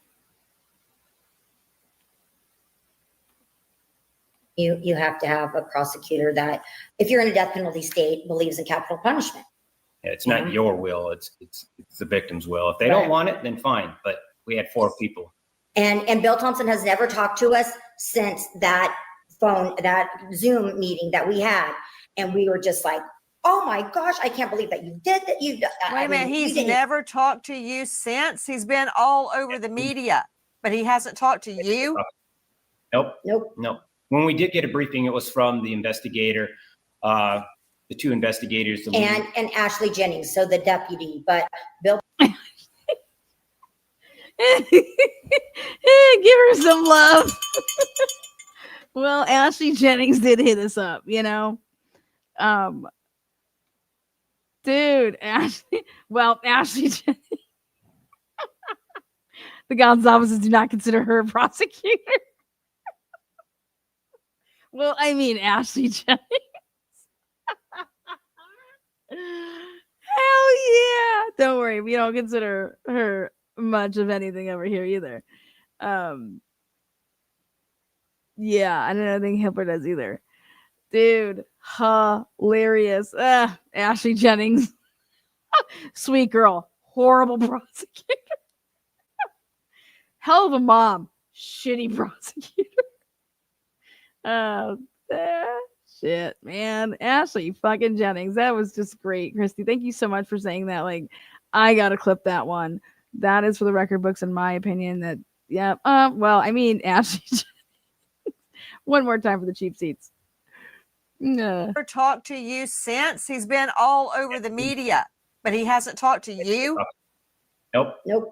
When we did get a briefing, it was from the investigator, the 2 investigators. And Ashley Jennings, so the deputy, but Bill.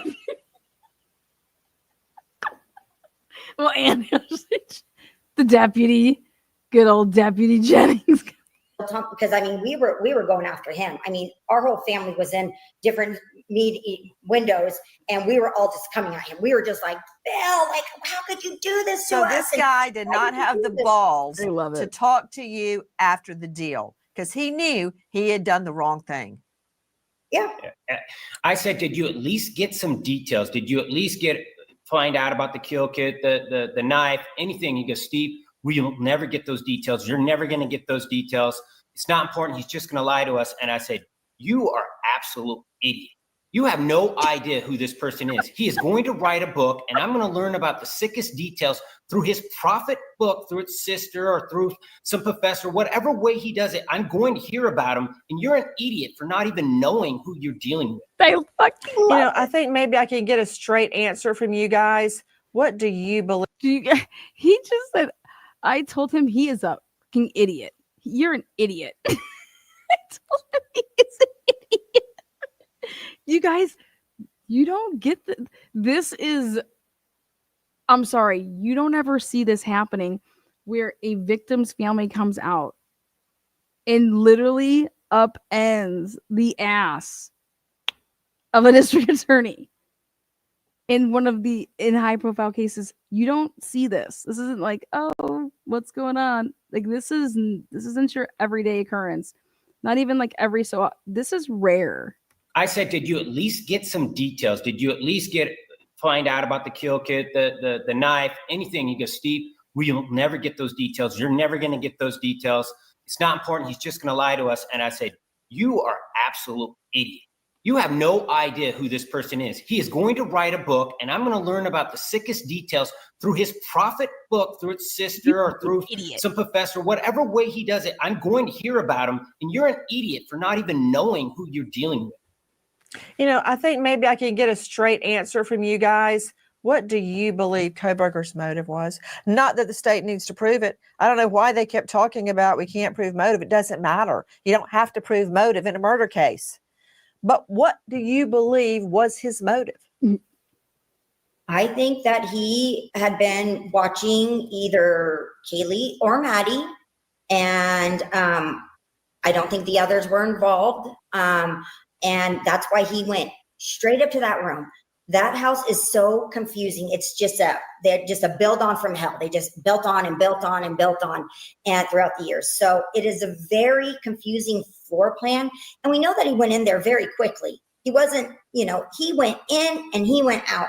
And he may have tried to walk into Kaylee's room first. We don't know. And Kaylee's bed was empty. So he's like, I'm going into Xana's or Maddie's. And maybe he went into Maddie's and then got mad because Kaylee woke up and was like, oh, there's two in here. But I think it was some sort of an obsession. Some sick, twisted, stalking. Maybe he hated one of them. Maybe it was both. I think it was hate.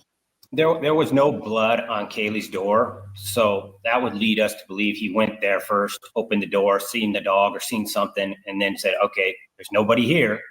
Then I'm thinking he went to Addie's room. And you don't see blood on that door, but the other door downstairs, they do see blood on it. So what he means by the whole blood part is there is like because Maddie's door was open during the attack. And I think what he's saying here is that the blood in terms of like transfer. So if I was already bloody because I just killed two people and I'm going down into that room, and then what would be on the door, and we haven't seen any pictures of Xana's door, which would be very interesting if you actually think about it. In the releases, we haven't seen, everything's been like blurred out, and we haven't seen any pictures of like the outside of Xana's door. I'll go back and double check. And I think what he means by that there was no blood on Kaylee's door is because if he originally went there to start, meaning like if he was going to go into Maddie's room, you'd go there right away, right? And if he was planning on killing, that's how he's looking at it. And I'm looking at it like this. I believe Maddie and Kaylee were not in the same bedroom and they didn't fall asleep together. And this is why, because Murphy was actually in Kaylee's room. Okay. And if Murphy's in Kaylee's room and her bed's like drawn down, like her sheets, like somebody who had been in the bed,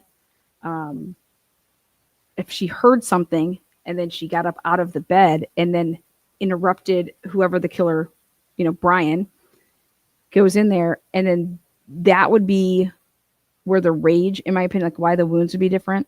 And that's what Steve was saying in the beginning, like their points of damage don't match.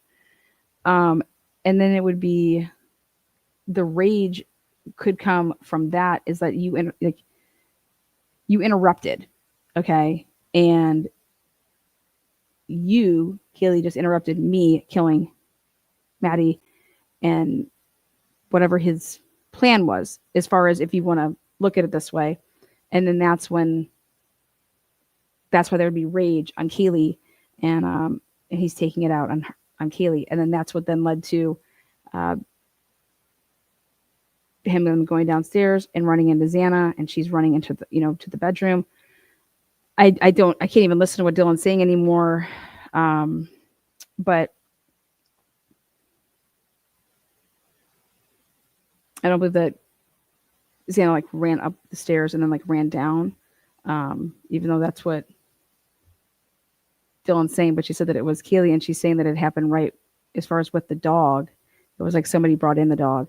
So that's where I'm just like, either way, I believe that he did encounter Xana after she would have put, I know everybody in college, like we would have got our food, and either she's not eating in that kitchen alone, guys, when she got her 4:00 in the morning DoorDash. Okay. She's either eating that food in her room or she's eating that food on the couch that's in the living room. Okay. It's one of two spots. Like you're not going to go in the kitchen and eat it. Sorry, you're just not. But you could take it and put it in the kitchen, or if you drop the bag off in the kitchen. Again, I would like to see where those wrappers are. We don't have enough of that, but I'm saying Brian Colbert is your killer, and they're talking about that 1 led to 4. But I still have so many questions about that. But let's say that if we are to accept that, I believe that it would have been Kaylee's interrupting, and then that's why her damage is off as well.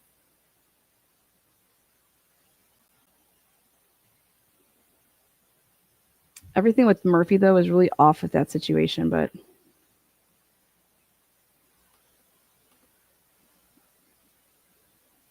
it's all just sad. But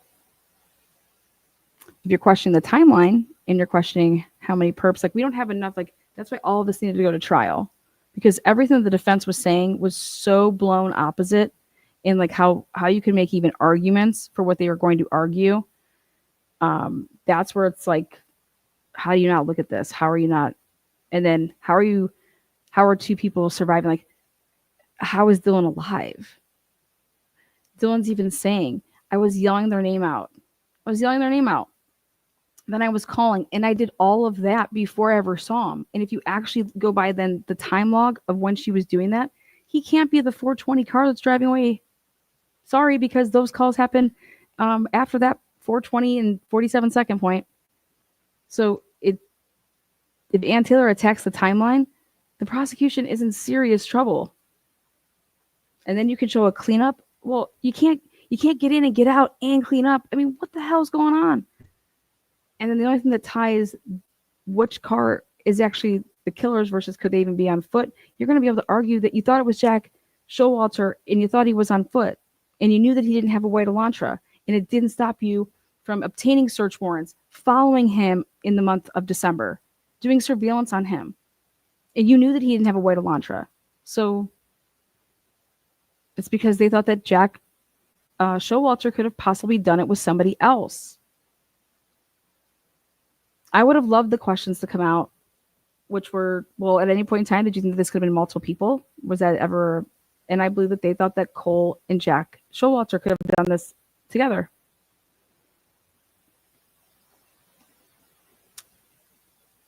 So there's just, this needed to go to trial, because I don't think the family should have to deal with this shit or you better release everything. Okay. And when I say everything, because the way that it was filed, like literally everything was filed. You guys, we would basically be able to see a trial once all these documents become available. And Hitler did, I think, a very good thing with what he unsealed. It wasn't like, oh, I'm keeping this stuff sealed. Nope. Everything for the most part became unsealed. He's holding off on, because they're still doing that investigation into the, what do you call it? The leak. So anything with that's remaining sealed, but that will be eventually unsealed. They're doing it in case they prosecute somebody.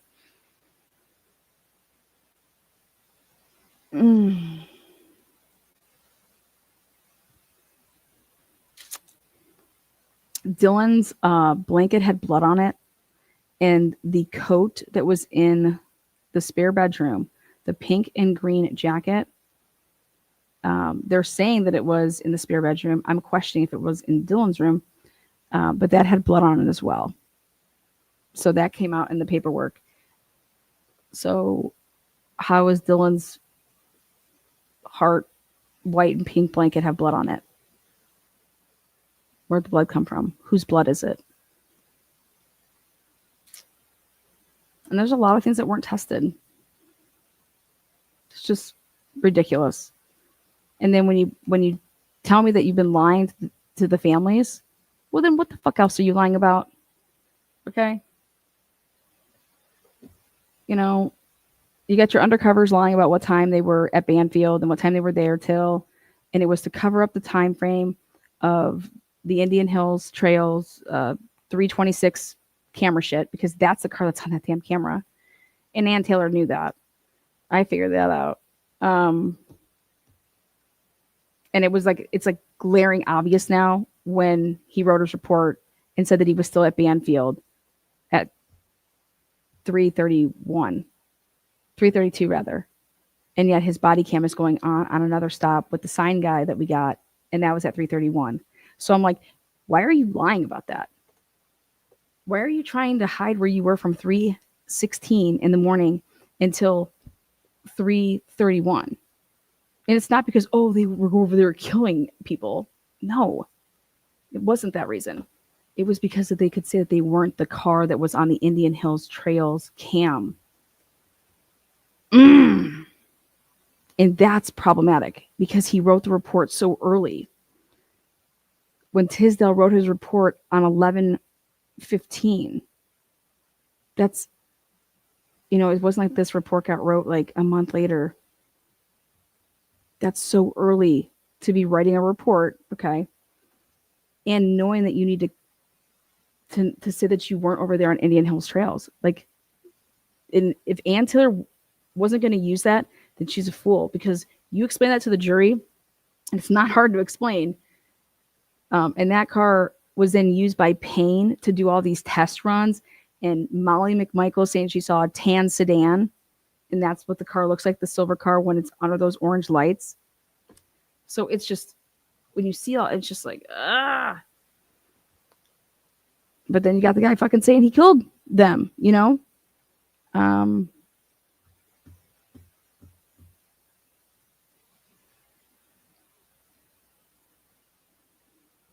But I think Steve and Christy are not giving up, and they are going to put, like, whoever was involved, he said he's going for these leakers. And I love it. He needs to. I think we're just going through this, reverse engineering it. We've talked to detectives and things like that now. And we believe that explains who he was going for. And he definitely stalked them. He stalked See how they said, like, we talked to the detectives? multiple girls on that hillside. He's a copycat killer. And he just was He's a copycat killer. really poor at it. And I mean, you can look at his handwriting. He might be a PhD student in Pennsylvania, but he would have had a way harder time out here. I mean, he looked like a little kid, like a little fifth grader writing that paper. So I can't believe that's. Guys, why do you think everybody is attacking?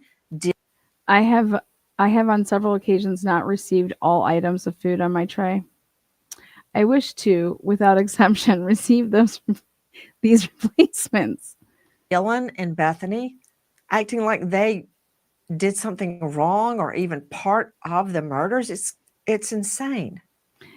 Nancy, you know what? It's actually not, okay? It's insane. Nobody should be harassing and doing whatever. But to question, this is what the question would come. Now, when you hear the story, I can't even believe she says it. I was yelling out their names. I didn't just text them and call them. I was yelling them out. How she's like, he would have heard me. He would have heard me yelling their names out. And then when she says, and then I called, look at the call log, Nancy. Just look at the fucking call log. See what time those calls are. You're going to be like, oh my God, how was he possibly the car then? Or how was he in the car then driving away if Dylan's over here telling you, listen, I'm yelling out, I'm calling, and all of that happens before I see him? Well, wow. That would mean what, Nancy? That means that he's not the car that's driving away at 4:20 because all this happens at like 4:23. It's like, also, you think he's just gonna like, I'm not gonna kill her because I'm tired? Scott Roeder had the best statement for that. And if you guys missed that live, Scott Roeder said, why do you think, what would be the possible, like, what could you possibly give me that would be a reason as to, Dylan says, I know he saw me, I saw him. Like, and then it's like, well, where did she see him?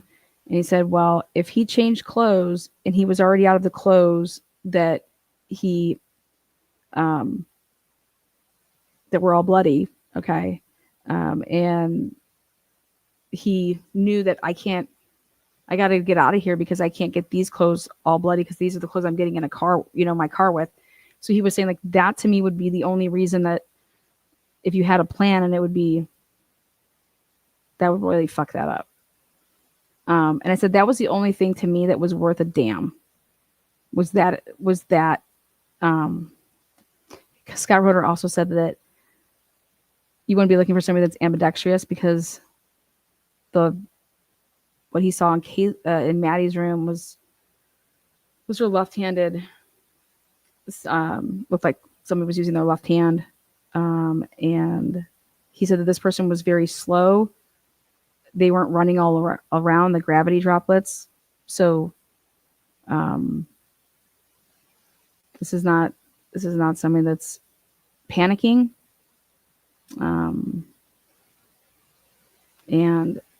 But I thought for that specific thing about, you're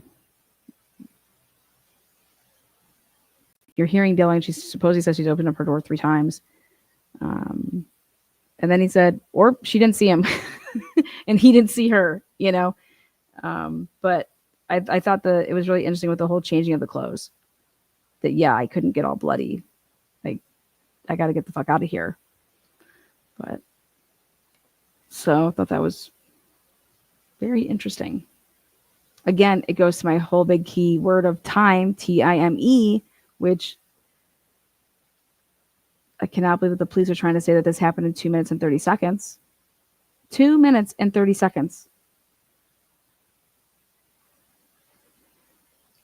They wrote up a report that this happened in 2 minutes and 30 seconds from the time that he entered. And I said, wow. I said, wow.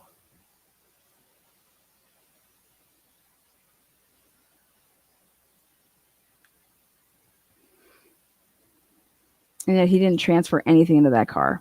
It's written in a report. 2 minutes and 30 seconds. They did these test runs. Get out of here. Not with the type of damage that we're talking about.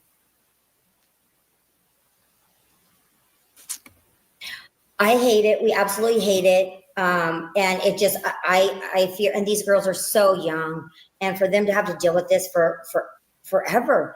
And I mean, I'm not going to say that the events that occurred that night were strange. Do we think they were involved in any way? No. See, thank you. I agree. No. I agree with, like, there's something strange here. Okay. There's something strange. But do we think that they're involved? And so it's more like, that's where it's just like, dude, the Vampire Diaries, it's the same thing. I don't know.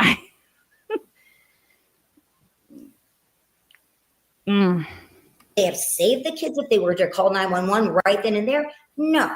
But I mean, but you know, when you go into fear, you go into that flight or fight mode, and maybe that was they flew, you know, and they cuddled up together.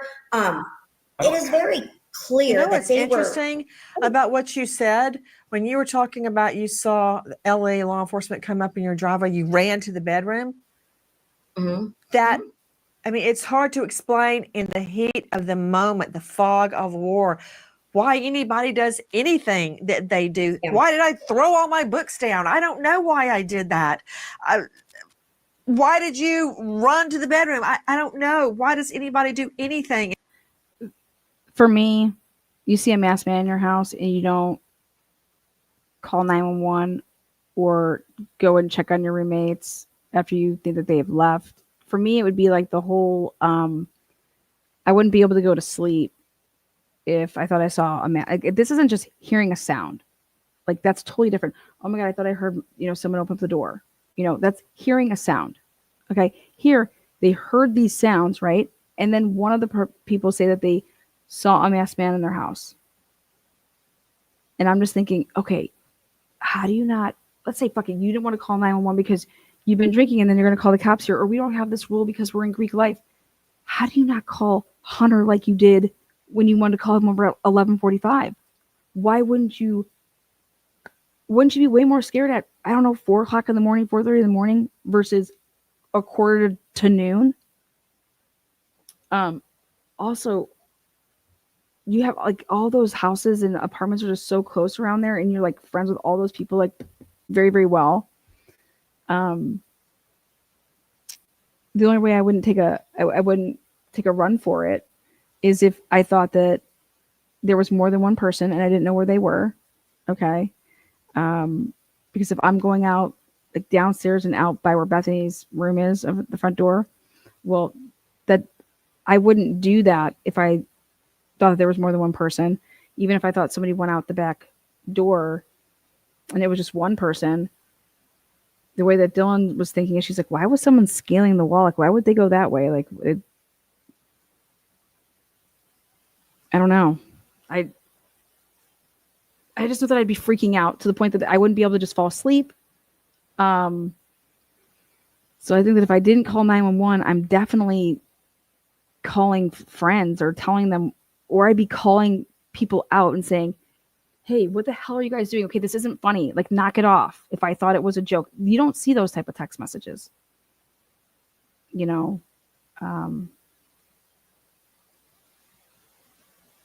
And our parents, I mean, my parents taught me there's things that you just don't joke about. And that type of stuff is what you don't joke about. And so like you would never think that that was a joke. And I think that us as parents need to make sure that we're instilling that in our kids. Like there's things that you just don't play jokes on people. And that's one of the things. Nobody should have ever thought that that was like, why would there be a masked man in your house at 4:30? Well, because of what, the sororities and fraternities and how we are. What? You guys, I'm a big jokester. I love laughing. The fuck you talking about? That's not what? You don't put a mask on and go in someone's house at 4:30 in the morning. That's not a prank. That'll get you killed.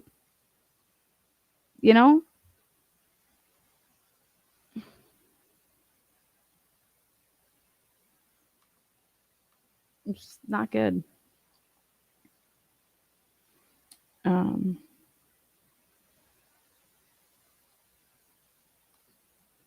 And attacking those girls is just like more victimization. Another thing, I know you've got to go, find it really interesting.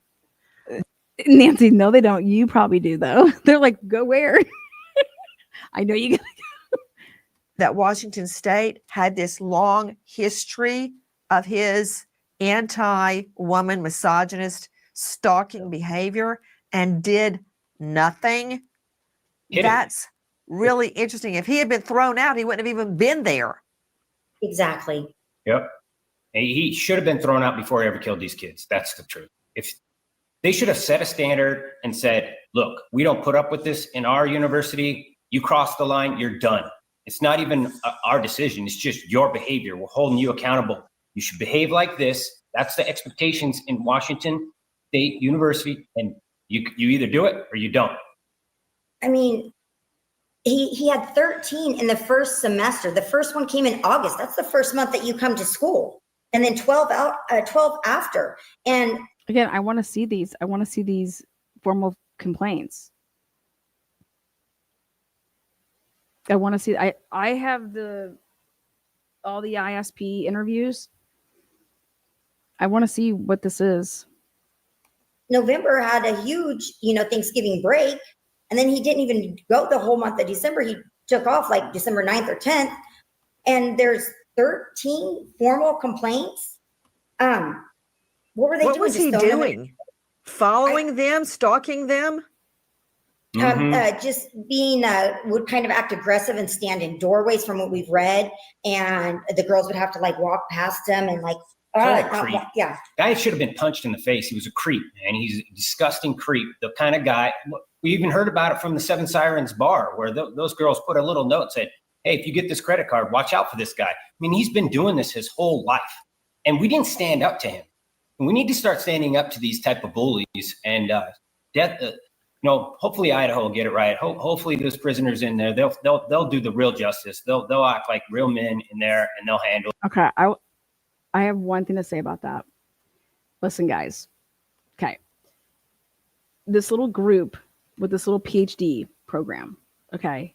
These people, there's people that knew that Brian Culver drove a white Elantra.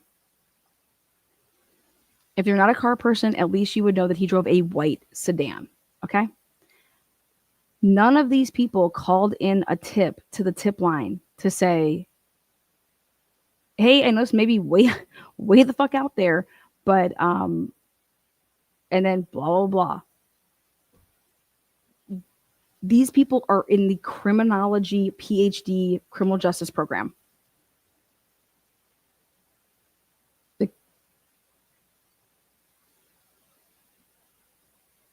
Maybe y'all need to change majors. Like, wow. How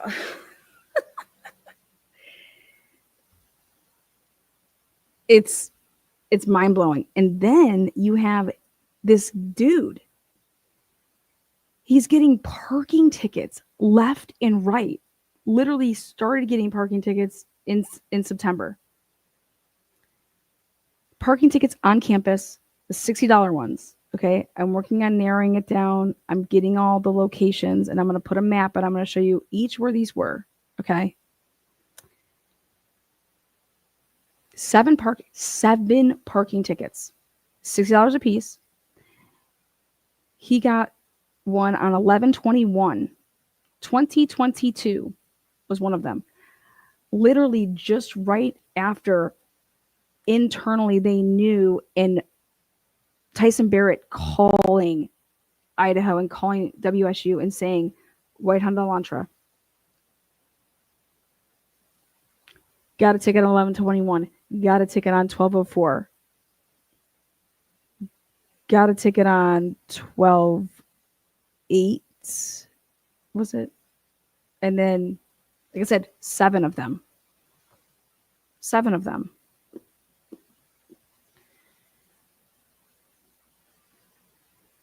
Oh, also, I think Kaylee's cell phone, depending on if it was on, if she carried it, when she got out of bed to walk over to like Maddie's room, if there are any steps, very curious about that. Would also tell you, potentially about how that all played out.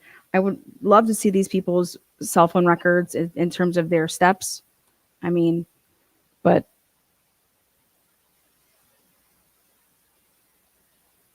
the parking tickets alone would have flagged you to have Brian Culver's name way earlier than they're saying. It's crazy.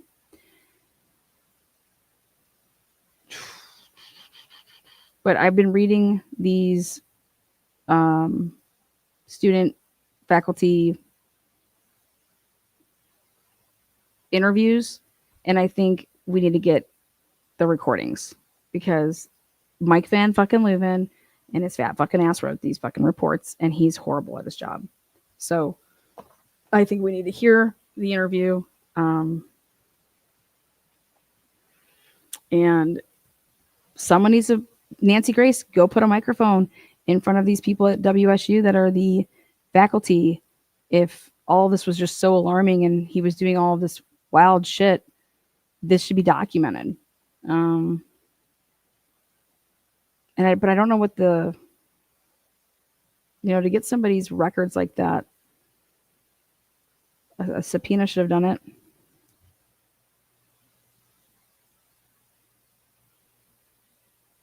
It's just, I just know that they've been lying. The prosecution team has been lying. And so it's hard for me to, if you're going to lie to parents about stuff like this,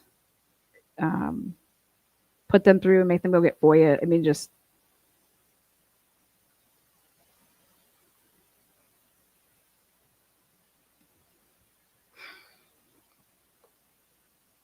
I think Cyray's report's going to be interesting. Waiting for that. Waiting to see Nick Balance's report. Waiting to see Cyray's report. Waiting to see the exhibits that they put forward for the Franks, for the suppression hearing. They lied in the PCA. And so I would think that a lab would be so proud of catching somebody and not wanting to hide their genealogist, not wanting to hide the lab that did it.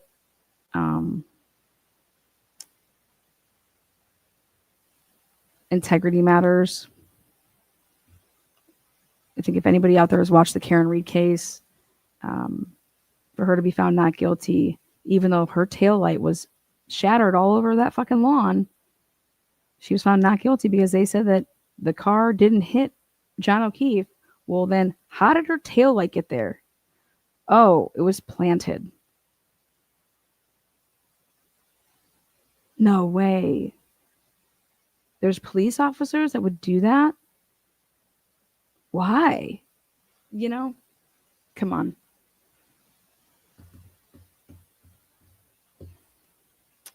It was planted, so to say that this shit doesn't happen, to say that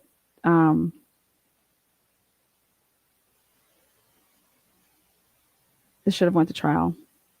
This should have went to trial, and the truth and the whole truth, those victims deserve that. And Bill Thompson just fucking took it from them by not having a trial.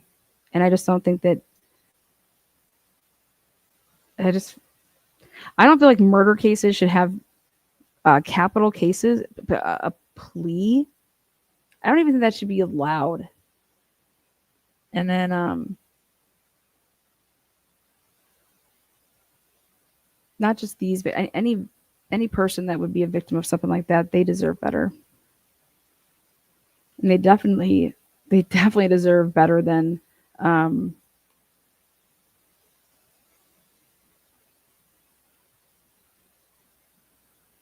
you wouldn't have people running around saying ridiculous shit.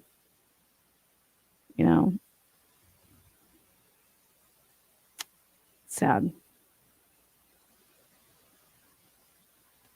Sad.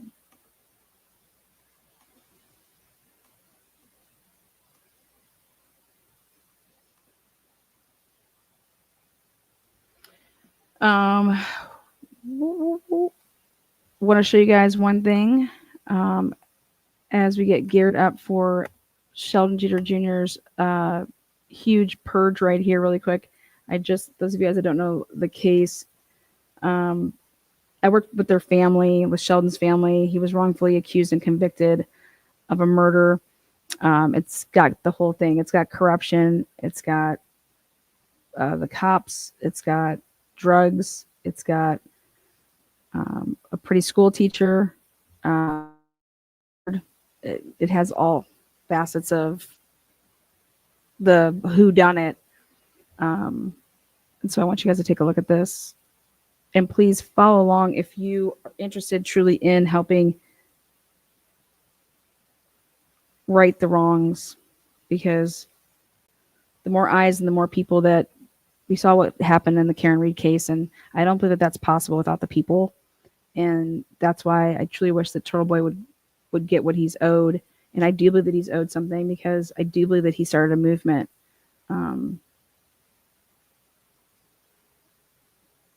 So Here you go. Check it out.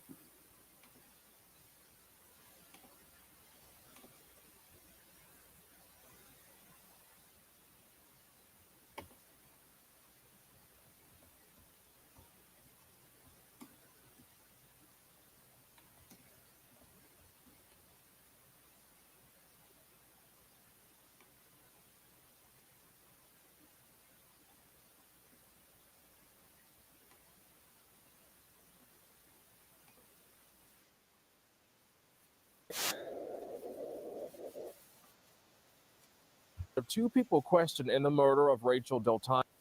Developing tonight, a man found dead in the middle of the road in Aliquippa, and the man behind bars is one of two people questioned in the murder of Rachel Del Tondo. Channel 11 Shelley Bortz is getting brand new details about the investigation.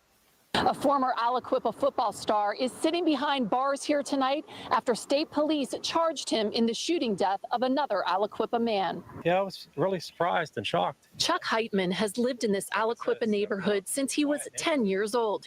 He said he woke up Saturday morning to the news of the homicide right around the corner from his house. It was shortly after 11:30 Friday night when police found Tyreek Pugh lying in the middle of Keel Street. The 30-year-old had multiple gunshot wounds when officers got to the scene. Very quiet. Nothing goes on up here. Kids play, everybody keeps to themselves pretty much. According to police paperwork, 7 spent shell casings were found around Pugh's body. Investigators went to the victim's home on Orchard Street in Aliquippa, where they found Sheldon Jeter Jr. Jeter told them he was with Pugh earlier that night when they went out for ice cream with friends. Officers found surveillance video and used his cell phone to determine his accounts of the night weren't adding up. Jeter was arrested and charged with homicide.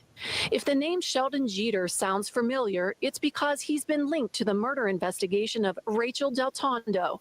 You may recall on Mother's Day 2 years ago, Del Tondo, a local teacher, was gunned down in her parents' driveway. Jeter was never named a suspect, but was one of 2 people publicly questioned.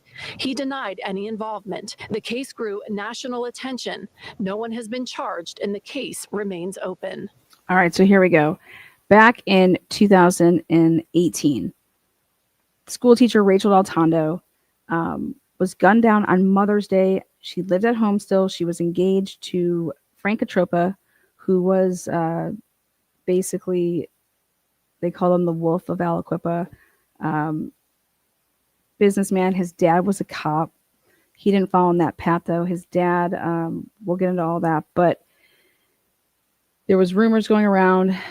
Rachel had taught Sheldon back in the day. There's a big age gap about, I don't know, he was, I guess, 18 as a senior. So, yeah, right around 10 years. Anyways, she's gunned down in her parents' driveway on Mother's Day, 10:30, almost 11 o'clock at night, 2018, so May. I've spoke personally with Joe and Lisa Del Tondo. They're amazing people. To this day, her murder has not been solved. But there's a whole big backstory. And Rachel and her fiance, Frank Atropa, they break up. They call off this engagement. Frank's got a lot of ties in the community, especially with the police. Rachel started to talk about that she was being followed by the police. She was scared of the police. She went to the police, told them that she was being followed, told them that she was scared of Frank, a bunch of things back and forth back in 2017 going into 18.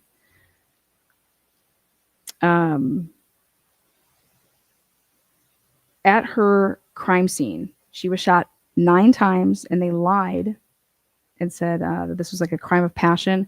She was shot 9 times in the back. This was a fucking hit.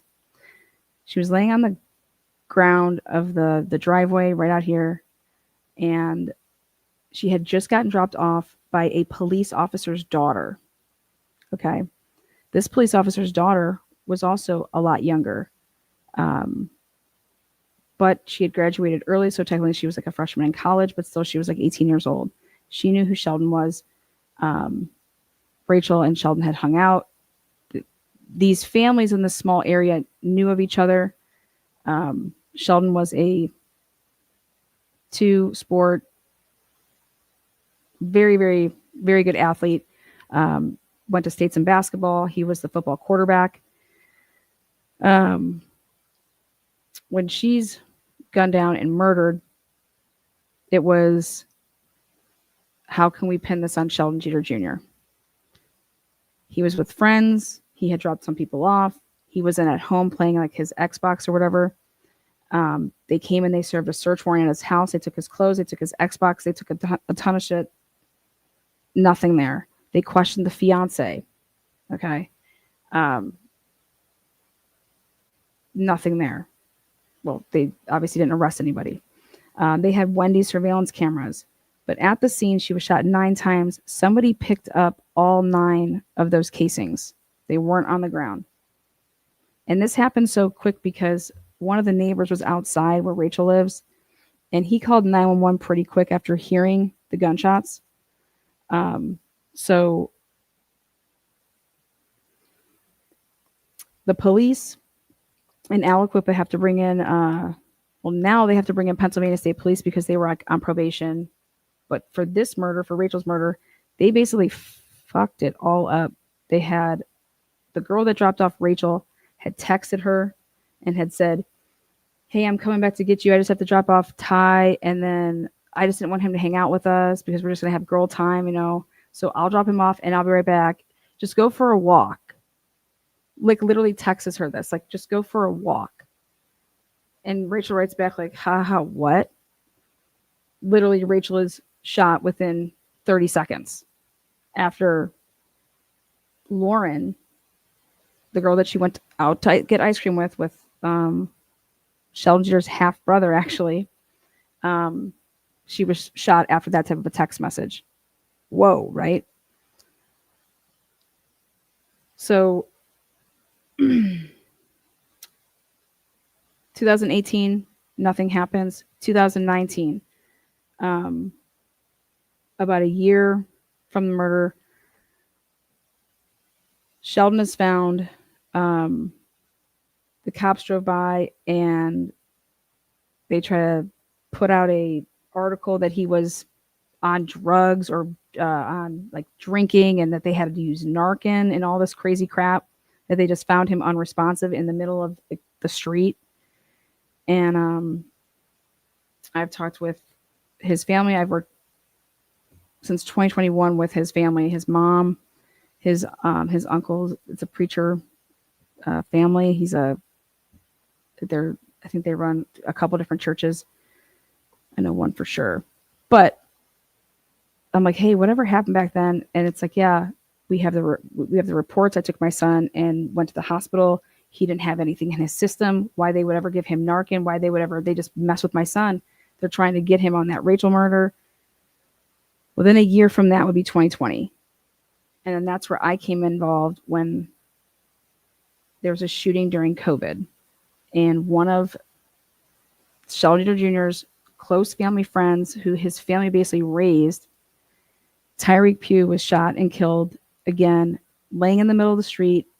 This time, this kid had 6 gunshot wounds to the head, 1 to the side, and he's literally laying in the middle of the street. And he was just with Sheldon earlier that night. They got ice cream, just like how Rachel went and got ice cream. Okay. Sheldon was driving Tyreek Pugh to go to his cousin's house to drop off gout up on the hill, and they make a couple trips up there. And then Sheldon's story is that then Tyreek, he had to go to work because he does home health care, so he works the midnight to 7 shift over down at one of the houses for the seniors. He's like, I'll just walk to work. Sheldon was like, he was acting really weird, didn't make any sense. So Sheldon's just like, okay, fine, fucking whatever. I'm not gonna force you in the car or whatever. So he drives away.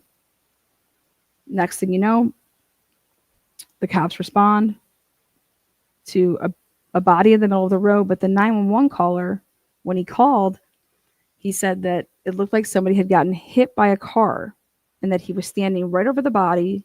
Okay, he's standing right over the body. Somebody got hit by a car. Meanwhile, this guy, Tyreek Pugh, he has 6 bullets in his head. I'm sorry, but you can't if you're standing over somebody and you actually see these crime scene photos, which I have seen numerous times, there's no way that I would possibly be standing over that body and ever say that this person was hit by a car. So I always thought that was strange. But there's way more to the story on how Pugh's body was found. But literally, it was when Sheldon's going back down the hill to like leave to go back to his house where he lives with his grandfather, who, by the way, after the murder of Rachel Del Tondo, they put up surveillance cameras across the street at his aunt's house because everybody was messing with him. And they're like, you know what? They're going to try to pin this murder on, with Rachel. And so they put up these security cameras. And it's not, they're motion activated. And so if you move, you guys know, and there was like 3 or 4 of them. And so I got all of that stuff. The cops got all of that. So they see every time, and Sheldon knows that exists. Anytime that Sheldon would leave or come home, you're going to be on camera. So the police now, hang tight. Check this out. I'm going to play another clip.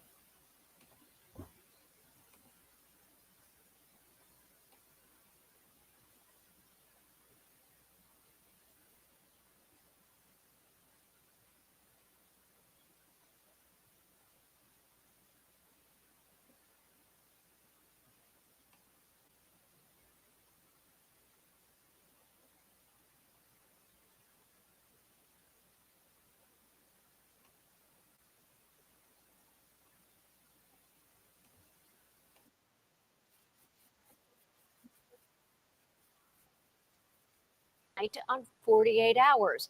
At this point, there are several. The murder of Rachel Del Tondo is making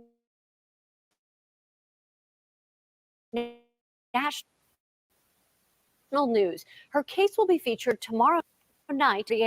Several leads have been made. Andy Sheehan has been following the case since it broke over a year ago. Today, he spoke with 48 Hours' Aaron Moriarty. Just over a year ago, 33-year-old Rachel Del Tondo was shot down at close range on the driveway of her parents' Aliquippa home. Her father was asleep by the side door when he was awoken by the gunfire. I miss her walking in that door. She was our life. She was our life. It's an interview among many in the 48 Hours special on the Del Tondo murder. And today I spoke with correspondent Aaron Moriarty about her upcoming report. This is obviously a personal issue for the Del Tondo family, but it's also morphed into this unsolved murder mystery. And in the small city of Aliquippa, there seems to be no end of suspect. All right. So when they were doing all of these 48-hour specials, they only ever took one side, and that was Rachel Del Tondo's. The police narrative, talked to her family, the police, the DA. You had a journalist out there.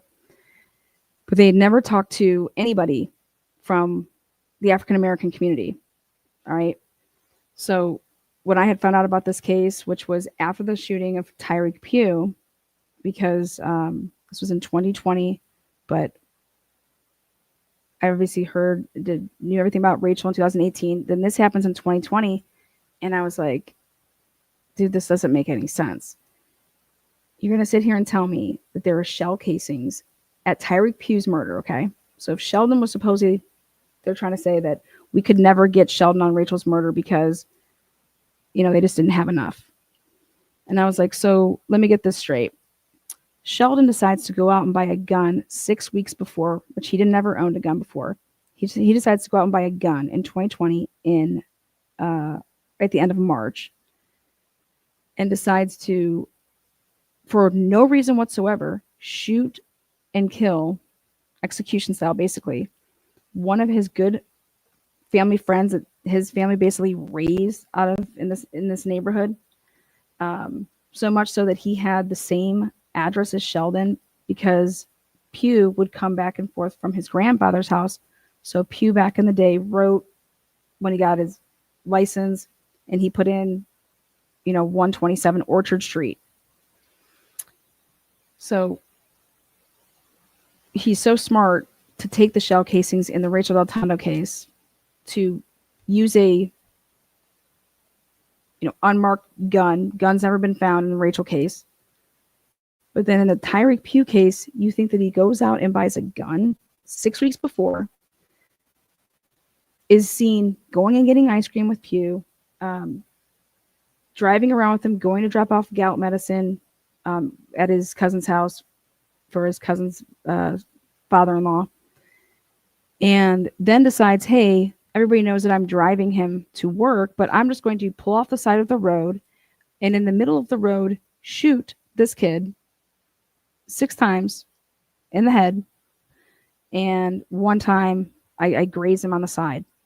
And then I'm just going to leave his dead body, but not in the middle of the road, underneath a light. And I'm going to leave all the shell casings there, which are 4 of one brand and 3 of another. What was it? Laser. And then I'm just going to drive home, which is a 5-minute drive. And I'm going to, this is, mind you, this happens like literally 2 football fields away from the police station. I'm going to be seen on all of these cameras driving my Traverse, and then get back to my house where the surveillance cameras are on me, where everybody's going to see that I get out of the car by myself without Tyreek, go in the house, and boom. And then I take the gun that I just bought, that I just put a clip into my good family friend here, and then I take the gun and I just put it underneath my mattress, and I just sleep with the murder weapon. Okay? Who the fuck would do that? Nobody. So I said, I want to help Sheldon out. I said, the only way that I can help and what I'm good at is I would need the discovery. Because when I came on, I was noticing in the docket, I was like, what is his lawyers doing? Like, they're filing no motions. They're not asking for discovery. Like, what the hell is going on here? So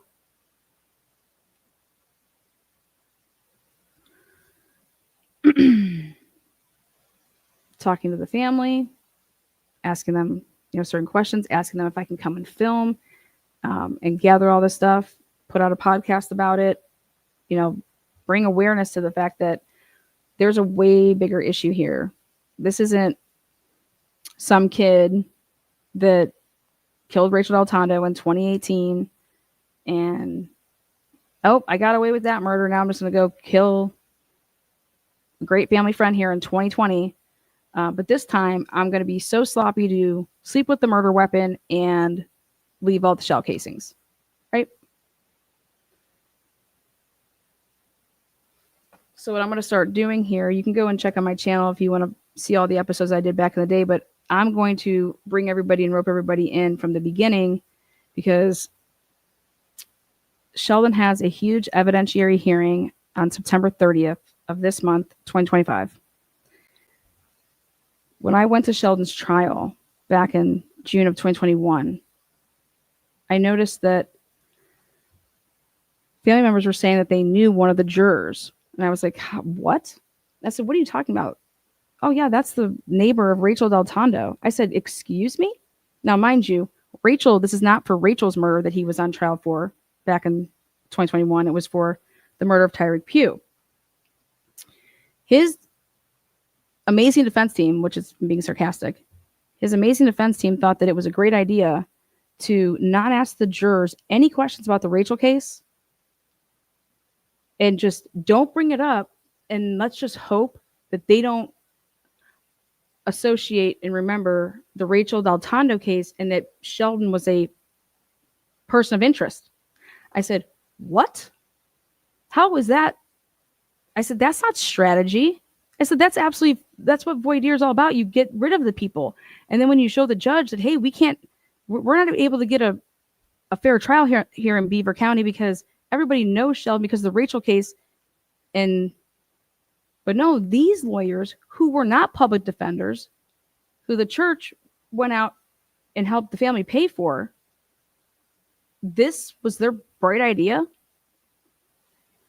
Anyways, so I'm going to break down how this whole trial went, but another part of Sheldon's case, you guys know me, I'm all about timelines. And this is the tightest timeline I've ever seen in my life. And I was like, okay, this is going to be a really tough to do. Like, but I was like, I know, like, I just need the discovery and I'll be able to find it.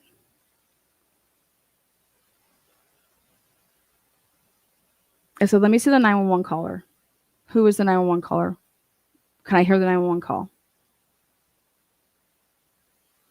I'll listen to the 911 call. I'm going to play it for you guys. I wanted to listen to see who this guy was, because I noticed that all the witnesses were white.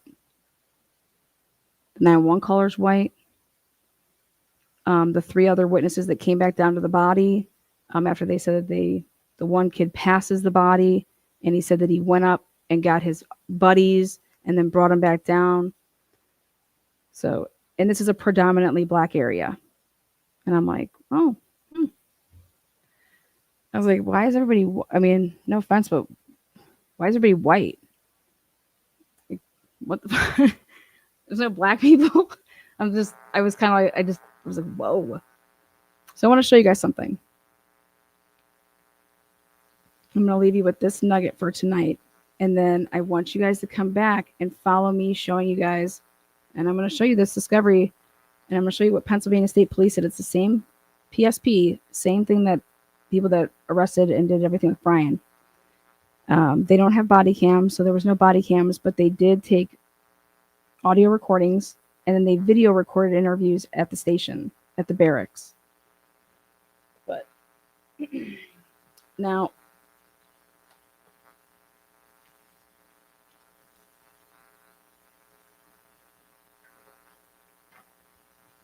take a look at Hector here.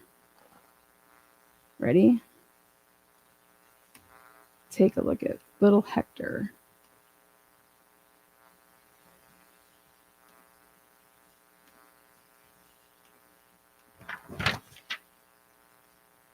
Okay, this is what let's see if this works.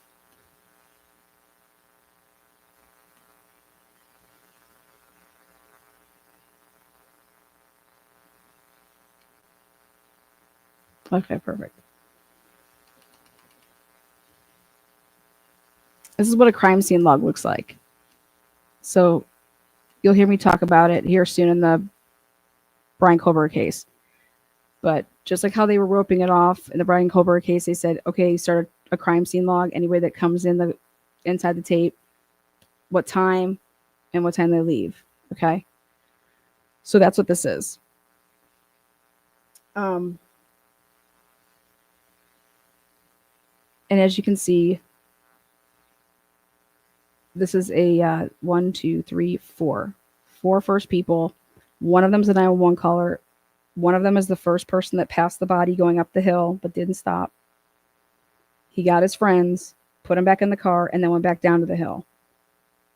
The time that it takes him to do that, Joseph Richardson drives up. He gets to the body. He's actually the 911 caller. And then the Brandon Wexler kid, he brings back down Dwayne and Eugene, who are father and son. And then from there is law enforcement. Okay. 11:42. The 911 call was at 11:39. They dispatched out at 11:41. Alex Bix was literally there in 1 minute. That's like unheard of in Aliquippa. Okay. Next.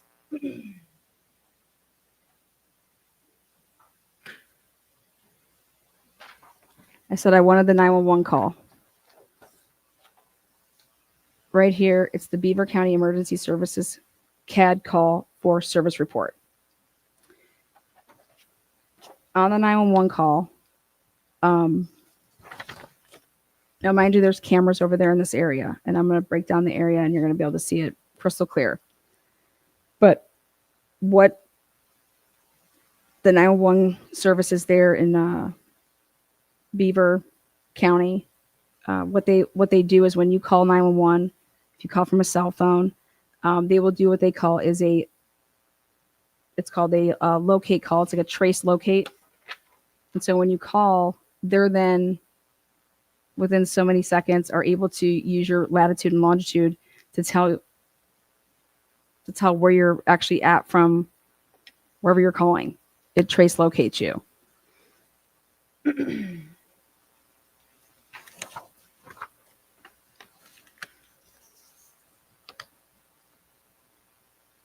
So at 11:39 and some odd seconds, he begins to call 911. At 11:41 and 2 seconds, they're able to trace locate from the 11:39 and like 52 seconds. By 11:41 and 2 seconds, they're able to trace where his cell phone is. Now, please explain to me how a lawyer or a PI, Aliquippa is the name of the city where Keel Street is, and that's where Tyreek Pugh's body was. If you were to look at this trace locate, you're going to see Harmony Road, Baden, which is 1140 Harmony Road, Baden. I said, what the fuck are you guys doing? I said, this 911 caller, they weren't over the body. They were calling from Baden, which is like at least a 7-minute drive from there. At least. Like, pump it in. Here's the longitude and latitude. I mean, this is the second report. This is the second report. If you put everything in order in the discovery, which it took me a long time, I did it all. It's actually tab number 6 with mine. How do you miss this? How do you miss this? And then when you actually listen to the call, and the 911 caller says, before he can say where he's at on Keel Street's a long street. The dispatch person is saying, right here, Chris Parker is a dispatch person, in the sharp bend on Keel Street. That phrase was not said by the 911 caller. He said, I'm over here at the street that's right there off of 51. He lives supposedly right there at the top of the hill off of Keel Street. You don't know the name that you drive on every single day to get to your house, that you wouldn't be calling it Keel Street? He's like, and so he's giving this description. And then the dispatch person says, oh, are you right there in the bend? You can hear it clear as day on the 911 call. And when he's standing over the body, he says, I don't know. It looks like he's been hit by a car. There's blood all over. It's like, it's coagulated. He's like, it's thick and it's clotting and it's, I don't think there's anything we can do for him. Like, so, but he says it looks like he's been hit by a car. And I'm over here like, well, that person that called 911, I listened to it. It's definitely his voice, okay? But I was like, but he wasn't standing over the body. I don't know what to tell you. Unless this, which you guys have for a reason, and then the family's like, how the hell do you find that and our lawyers didn't? I said, I'm lost for words. I said, let me show you something else I found. This guy, Joe Richardson,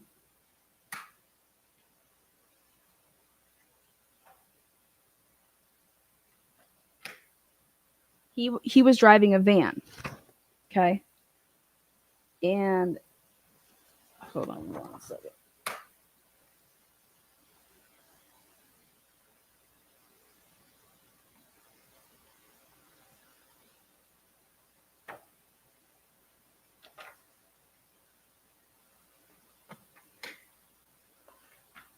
Okay.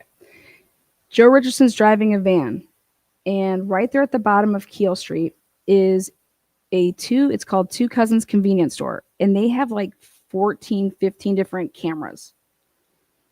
It's not a great part of area. But hell is this camera, like, dude, this place, and I get it, like, otherwise you're gonna get probably fucking robbed every other day. So there's like 3 or 4 cameras that have the front of it and the side, and so you're able to see all the cars that are going up the hill or coming down and turning. And they use the Two Cousins camera, but the officers say, mind you, it's COVID. They say that they go in the middle of the night at 1:30 in the morning. They write a report, and they say that we went to Two Cousins and we were able to get in there, and we went through their camera, and we sat there and we wrote down every car that came through on the camera from 11:30 to 11:45. And they just sat there and they were just writing the descriptions of these cars. And I'm like, well, first of all, that place is closed at midnight. So how the fuck did you get in there? Why does your report not say who you talked to? Why does your report not say that you got the thumb drive that night, or that you gave them a thumb drive and that you actually got this video footage? Because I know I spoke to Two Cousins, the people that own it and run it. I was like, I call bullshit on all of this. I was like, they never went there. They didn't get in there. And I can prove it because of when they actually get the camera footage to actually then put in evidence. But here, one of the first reports written, you could see right here, it says,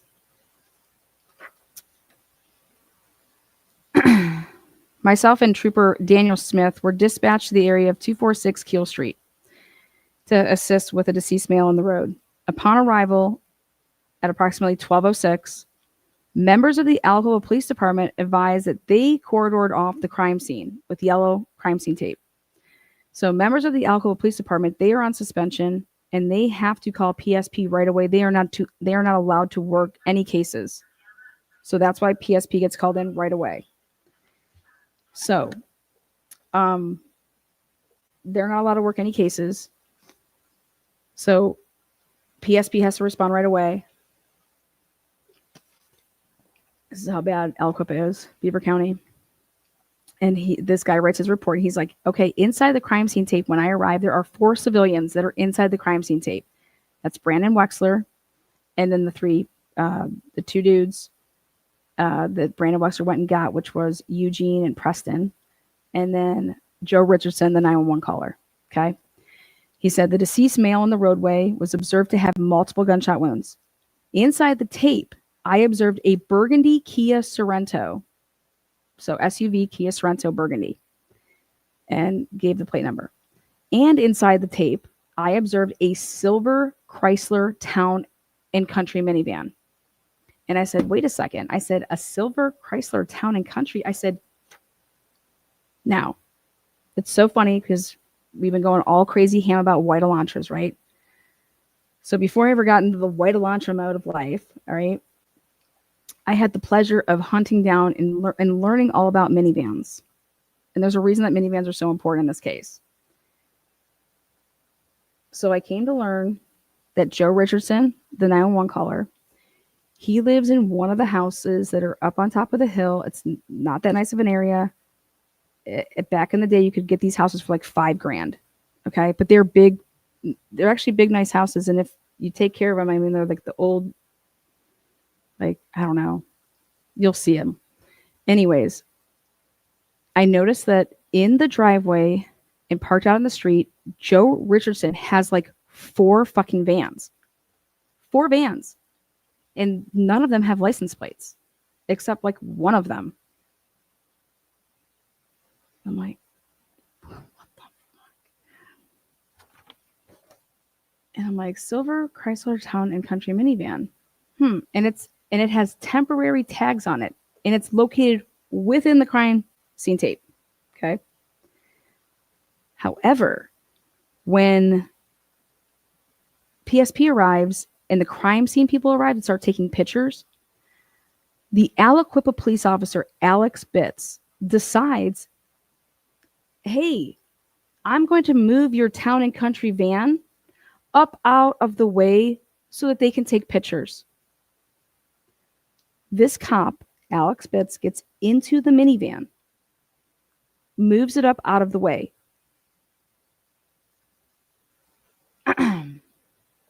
I'll show you guys, I'll be showing you guys crime scene photos. And I'm like, what? You don't fucking move shit out of, what's going on here? How I find out that he even moved the vehicle in the first place. Now, Joe Richardson didn't move it. When Joe Richardson was interviewed and it was recorded, he mentions this on his recording. Okay. So then I go back to look at these crime scene photos, and what I'm able to ascertain is I said, oh my God, there's the spot. There's a white patch, what looks like a white patch, but it's just basically a light patch of the pavement, because right after Tyreek Pugh was shot, or as he was, getting shot, it starts to rain, and I believe that's God. I'm telling you right now, if it didn't rain, I could not solve this case. Right after Tyreek Pugh is shot and killed, right? It begins to rain, because underneath Tyreek Pugh, you can see like an outline of him, because it's all dry pavement. All right. So when this minivan would have pulled up, it clearly wasn't raining yet, because it's dry underneath the minivan, which is consistent. It's very interesting that it's consistent with Tyreek Pugh, and it's being all dry under him. Okay. So they move this officer, Alex Bitts of the Aliquippa police, moves this out. And I'm like, what the? So therefore, I have no pictures of this van to see what this van looks like. Okay. It's not in any of the crime scene photos. But I have this guy's report, and I have Two Cousins' camera. So I go.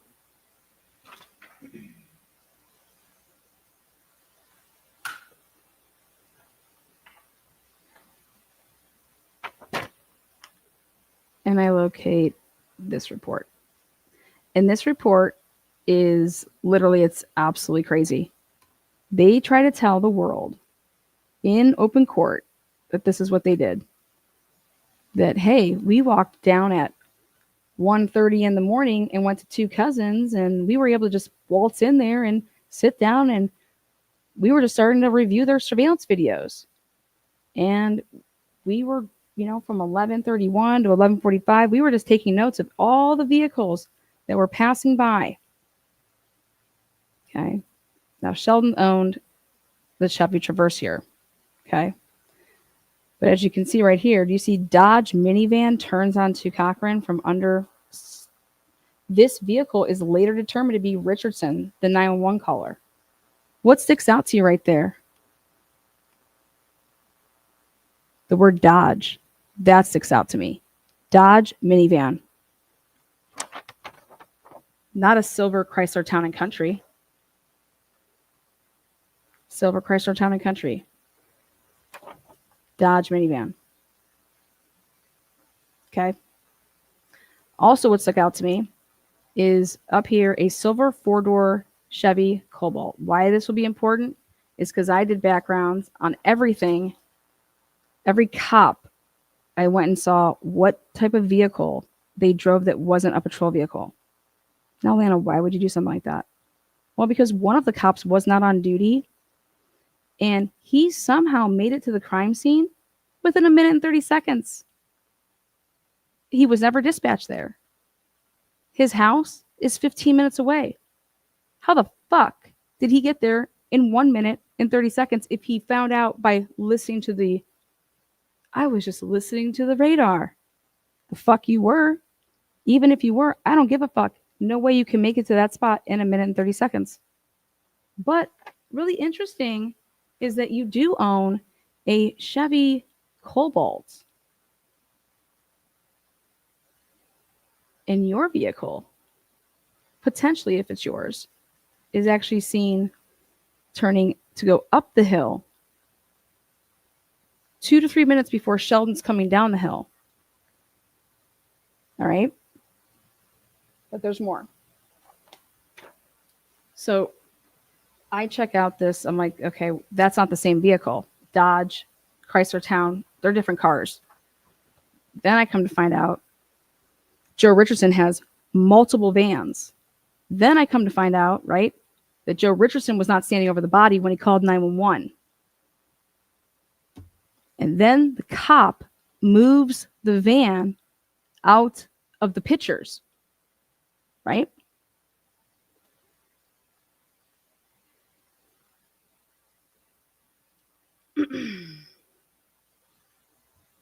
Next,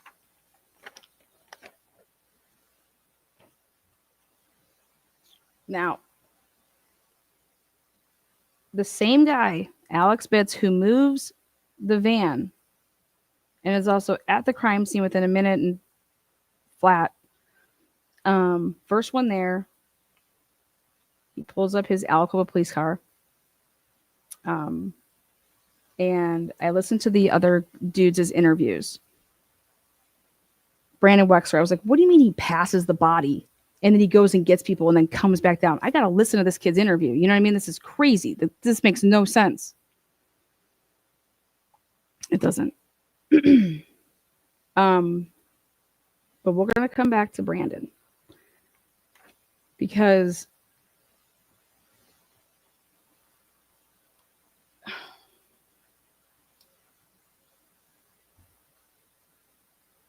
see if I can pull up. Yeah, I'll show you this. I'm going to show you guys a picture and you guys can be the judge and then you guys can come back and follow along from the beginning. But I'm going to leave you with this.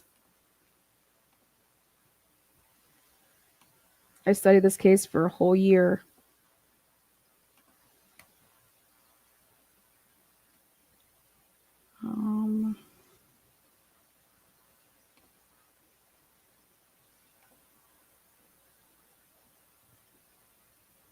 Because I was like, damn, they did a pretty good job, but not good enough. And then his lawyers just were bought and paid opposite. Let's see, playlist. So if you go to one of my playlists here, you will find it says Sunset Secrets 3.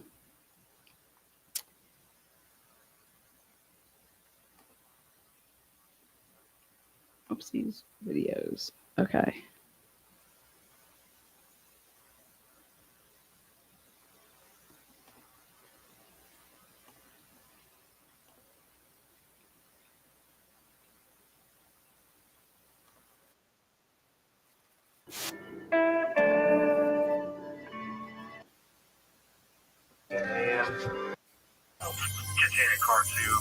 Welcome to Sunset Secrets. Okay, so you can go. This is episode 2, but I think the picture I need is in here.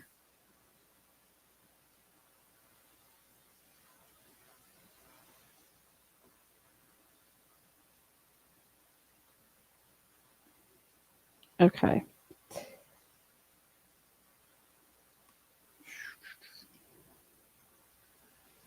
Here's a good look at when writing down all these descriptions about all of these notes, and they note 1:30 in the morning. They were making. Okay, so here's a picture of what Two Cousins looks like outside. It's like a, not a nice area, but this dude has sick ass surveillance cameras, and so I was able to go to town on this and all of these notes about all. And when Miller had arrived at 1 o'clock in the morning, he then started at 11:39. Hold on. Okay, right there. And he knows that they Dodge and you guys see right there? Town and country, 2 totally different vehicles. But boom. Okay, watch this. Okay. This is when I fucking knew. I was like, oh my God, I can fucking free him. And there's millions of ways that I can free him.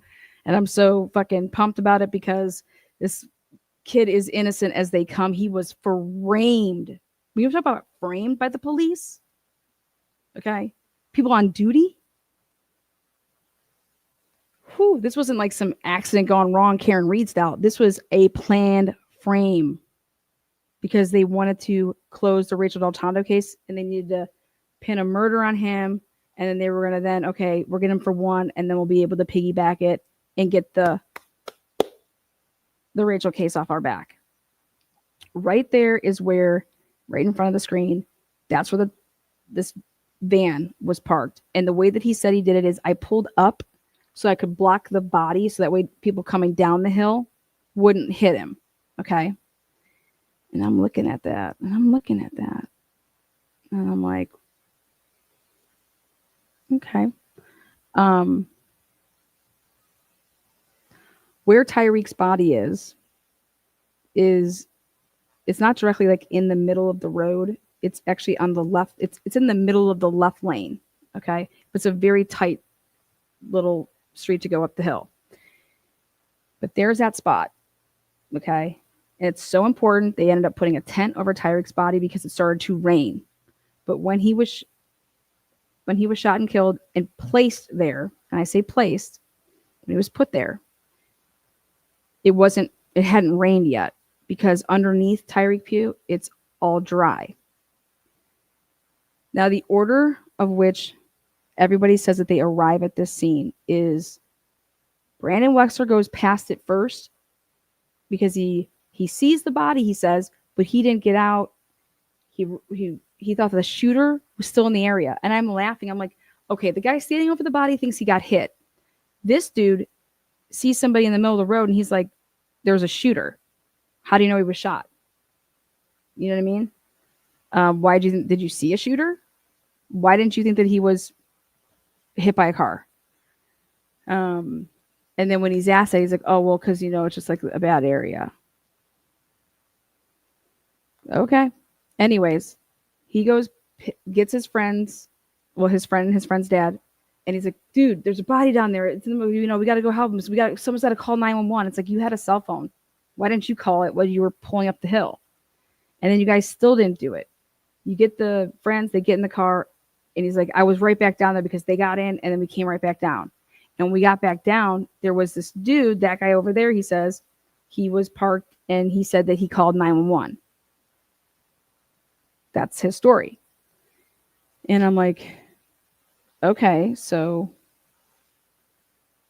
this would then be the order, right? Joe Richardson's van, Brandon Wexler, burgundy vehicle, SUV, Sorrento coming back down, parked, and then the cops arrive.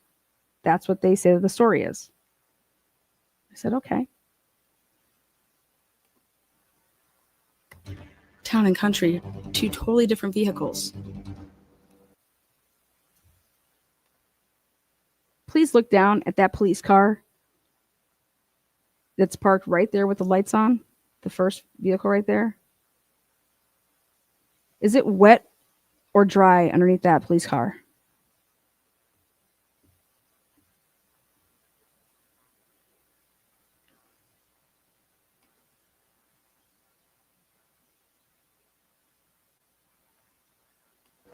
But how could I? That's where the van was parked that they moved out and they kept it from, quote unquote, oh, I wanted to move so we could take pictures. What? First of all, that's the last thing that you do. You leave everything inside the crime scene tape. What the fuck are you doing? Town and country, two totally different vehicles. And then boom.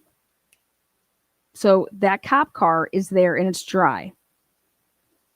The van's there and it's dry. Tyreek Pugh's body is there and it's dry. And now when we look at the Sorrento, the Sorrento, it should be dry underneath, right? Because the Sorrento was there before the cop car was there, right? It's fucking wet. But how could Alex Betts be moving a vehicle that he testified to in court that he moved Joe Richardson vehicle if he's at two cousins testified to in court that he moved look over here to the right. Do you see that piece of paper right there? And it has a little rock on top of it down there at the bottom.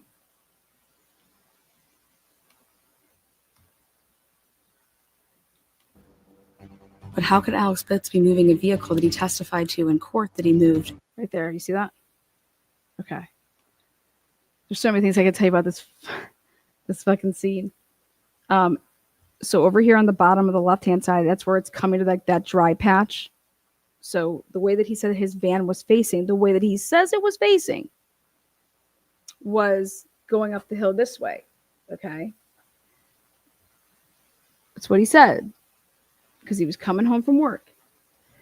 All right. And then miraculously, oh, we're just going to move this van out of the pictures so we can't see what kind of van it truly was. But right here, what's really close to where that patch is, and that means when you would open up the door, that's a shell casing there. Okay. That's where a shell casing is.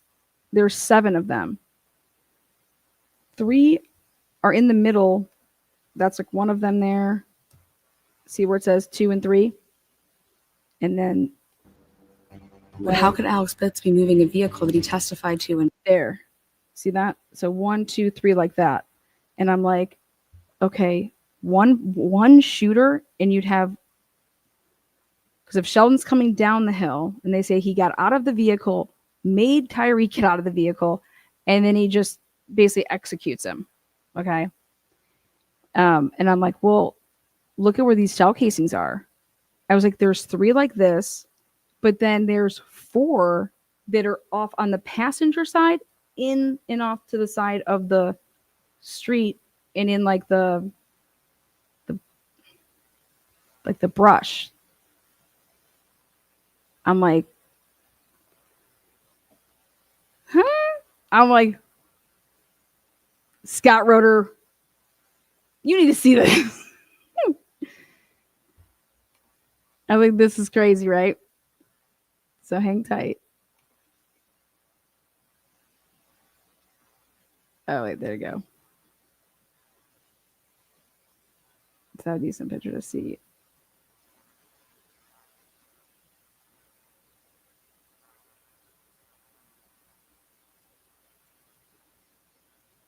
I want to get this Kia. There we go. Okay. Right there. Boom. Okay, that's the Kia Sorento. All right. You guys see under the Kia Sorento? It should be dry under there, just like the 911 caller's van, right? It should be dry underneath that Sorento. It is not. It is wet. You think they brought any of this shit up in trial? No. They didn't even have a witness for Sheldon. They didn't have any experts. They didn't make any discovery requests. These motherfuckers didn't even open up this discovery. Didn't even open it up, because I went into his office and I was like, so you don't think that Sheldon was set up? And he's like, absolutely not. I said, what? I said, are you high?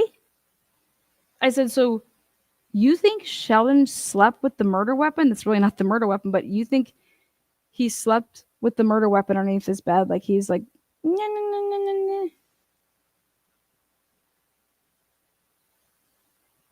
I was like, and how confident are you that that's even the gun? That's the weapon. I said, listen, the cops came to Sheldon's home. They beelined it there because of Tyreek Pugh's address on his driver's license. They said they were going there to make a death notice. Okay. Since when do you bring 7 police to tell somebody about a death notice? And then Alex Bix, the same guy that, miraculously moved the vehicle out, got in somebody's car, and moved the vehicle, the van out of the way. He's the same guy that said that he went down to 2 cousins and just miraculously got in there. It was just, you know how long this would take to watch surveillance and get all this detail? Okay.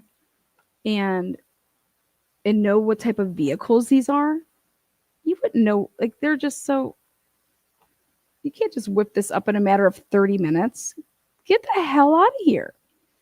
And so then Alex Bix arrives over at Orchard where Sheldon lives, where Tyreek Pugh's driver's license says that he lives, but he doesn't. 7 cops. And Alex Bix is like, oh my God, see that traverse right there? That's the same traverse that's on the cameras. I was like, the cameras that you never went and saw? I was like, you fucking mother. I was like, this is insane. I was like, there's no chain of custody. He never went to 2 cousins. They never went in that place. So how does he know that there was a traverse on the cameras to write that in a report? In a report, based upon the review of the surveillance video, it was found 2 vehicles came off of Cochran Street and onto Franklin Avenue. The remaining vehicles listed came from Franklin Avenue and onto Cochran Street. The call to 911 was placed at 11:39, and Aliquippa was dispatched at 11:41. The Aliquippa police were so close by that they just happened to be right there at 11:41 and 52 seconds. This information would prove to be important later, while at the residence noted on the driver's license found on the deceased, because while at the residence, a Chevy Traverse was located in the driveway. But you didn't even know that there was a Chevy Traverse that was ever anywhere near here, because you never actually went into 2 cousins. How do you know that, Lana? Well, let's go back to that crime scene log that I told you guys about. Crime scene logs. They matter. This crime scene log shows Alex Bix enters the crime scene 11:42. When does he leave? 3:32. Suck my tits, Alex. You are the biggest liar. How much you get paid, buddy? I told you I was coming for that ass. Andrew Galletti was not dispatched there, wasn't even working that night. How did he get there at the same time that Alex Bix got there?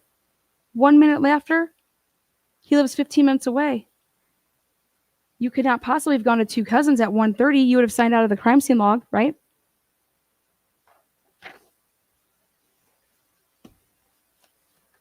Take that, cocksuckers. I hate corruption. I hate it. But I need this army. I need you guys.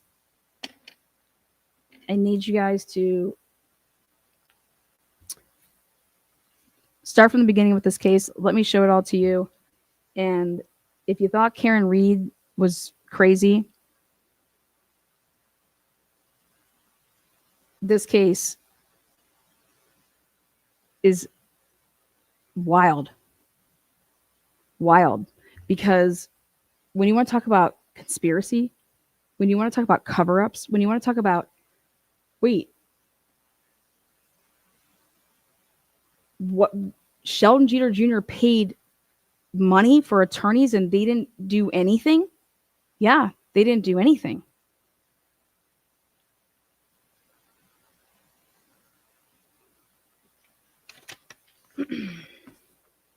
You guys know what I did in the Karen Reed case with the digitals for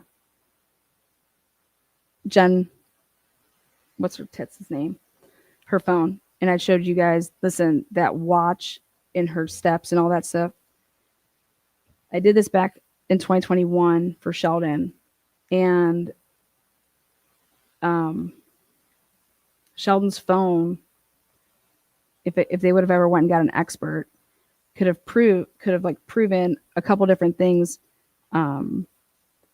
Most importantly,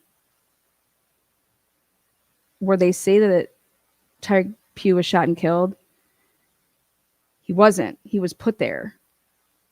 And anybody that looks at the crime scene photos and they see Tyreek Pugh's head, if you were to get shot and you're laying on a hill, okay, and the hill goes down, gravity, goes down, and you're laying on a tilt like this, and you get shot in your head, and the blood should be, coming and going down like over your face. especially if your face is just like laying like back like this. I mean, how does the blood from your nose possibly come out of your nose and go up this way? How does that happen? And I said, what about if you were in a van? You know those old school vans that have like the straight back across, and if you were to get shot, or somebody was like, you know, if your head is tilt back and it's hanging back over, and then therefore like that's the only way that the blood could run that way. Like your blood out of your nose is going to come down your face. How does it go the other way?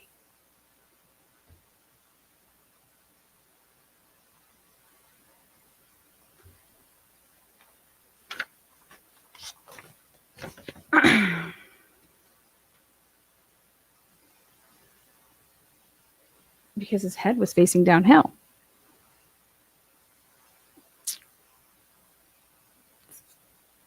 It's science.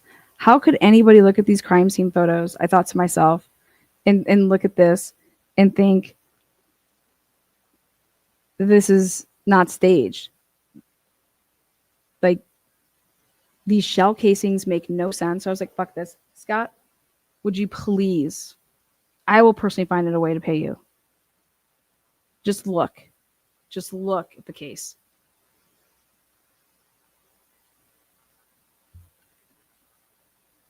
If there's anybody, if there's a case out there that's deserving of just the injustice of just like the evidence, it's this case.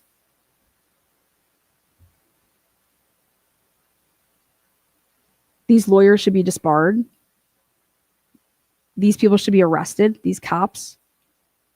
I mean, it's disgusting. And it's all to cover up for the Rachel Del Tondo murder. And listen to what happened to Tyreek Pugh. Tyreek Pugh, a year before his murder, he was arrested for disorderly conduct. Tyreek Pugh deserves justice. He's a really good kid. In some way, somehow, he got himself tied up in something crazy, in my personal opinion. Because when he got this disorderly conduct, everybody knew who Rachel Del Tondo was. Everybody knew who Sheldon Jeter Jr. was in this town. And they also knew their street names really, really well because it was all over the news. Everybody knew that Rachel lived on Buchanan and Sheldon lived on Orchard. Okay? So when Tyreek Pugh was arrested, whoever, in my opinion, saw, holy shit, wait, Orchard Street. I think for a minute they thought, wait, is this Sheldon? No, you're not Sheldon. And then something clicked with one of these police officers because Tyreek Pugh's driver's license said the same address as Sheldon Jeter Jr.'s, but Tyreek Pugh didn't live there. Tyreek Pugh hadn't lived there in a while. He would go, though, all the time to visit Sheldon's grandfather and uncle because, like I said, they basically raised him out of the church. They're very family friends. He stayed there. If he ever wanted to just come there and need a place to stay, they would open up the door. You know what I mean? And so in order for this whole setup to work, you need a reason to beeline it to Sheldon Jeter Jr.'s home, right? And how you would be able to do that is if you were giving a death notice because the person that's deceased, that's their address. That's their address. So I'm going there to give a death notice, right? And then I just happened to see this traverse. And then, but the question begs is if they didn't truly see it on the camera, like they did not because they did not go in, if they didn't, then how would they know that a traverse would be on the camera?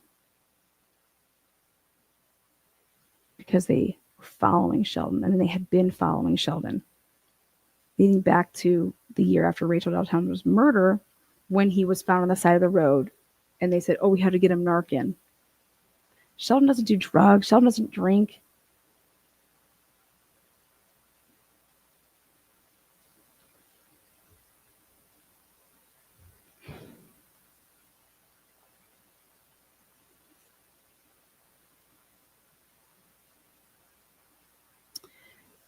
Tyreek Pugh is double-crossed.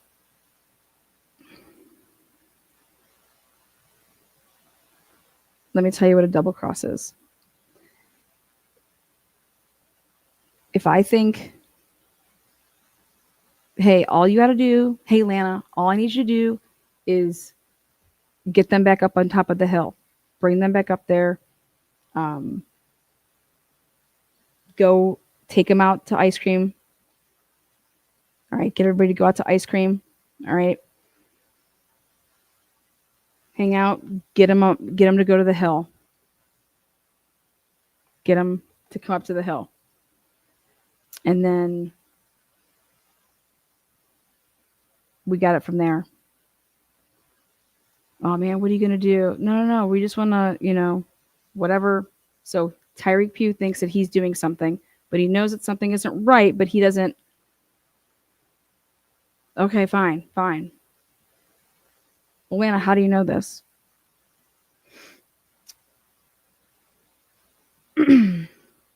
Because that evening they go to get ice cream. Tyreek Pugh never uses his debit card. He uses his debit card for the purposes of withdrawing money from an ATM. Direct deposits will go into his account. But when I say that this man, young man, does not use his debit card for like purchases, he literally uses it at the bank for he just withdraws cash. I went all the way back for the past 6 months leading up to the murder. 6 fucking months. 6 months. It's a long time. All right. With my focus being on the last 2 months before the murder.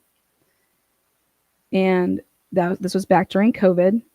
And so remember when we all got that like stimulus money? So there was rumors back that Tyreek Pugh was like killed over some stimulus money or some betting, or they were playing dice or whatever. No, I mean, his money was in the bank. He had just gotten that direct deposit. He didn't go and like take it out. It was still in there. But what I noticed is that he never uses his card for any purchases. He just always goes to the ATM if he's ever gonna, and literally it's like clockwork. He'll have direct deposits and then he'll have his ATM withdrawals. Except on the night of the murder, he used his debit card to purchase the ice cream.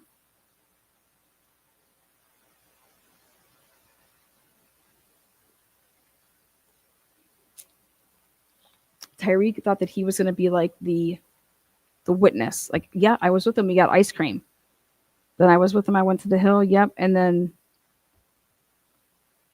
but Tyreek Pugh was actually the bait. And it's fucking sick. Because it tore apart two families that were really close in that town. Okay. And it made it seem like it was black on black crime, and it was not.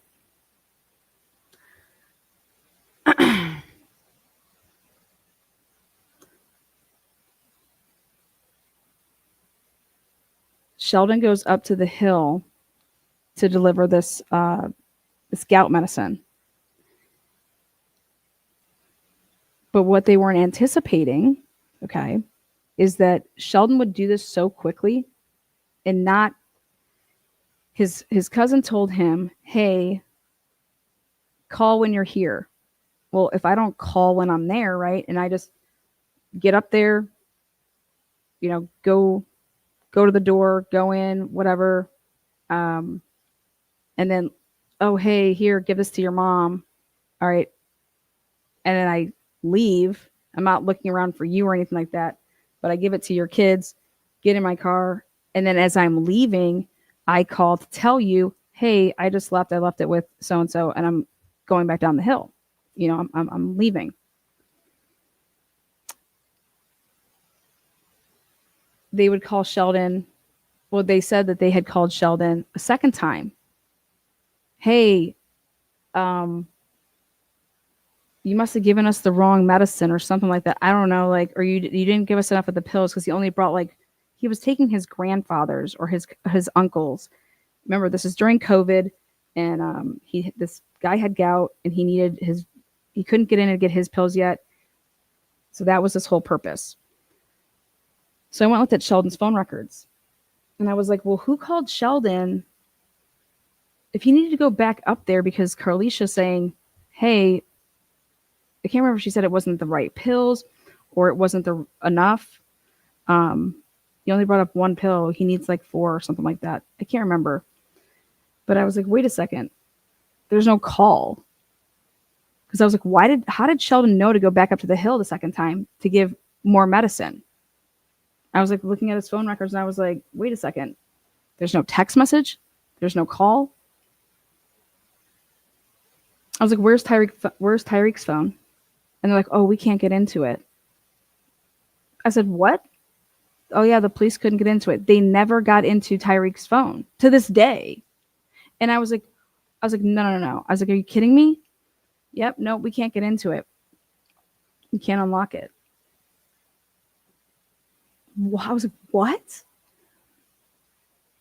And that's when the family was like, do you know any experts that, we could try to... I was like, this is crazy. You're telling me that the state is rolling in with this case without... Because the reason it was really important is because the people that knew him said that Tyreek Pugh had an iPhone. That's not the phone that was at the scene. The phone at the scene was not an iPhone.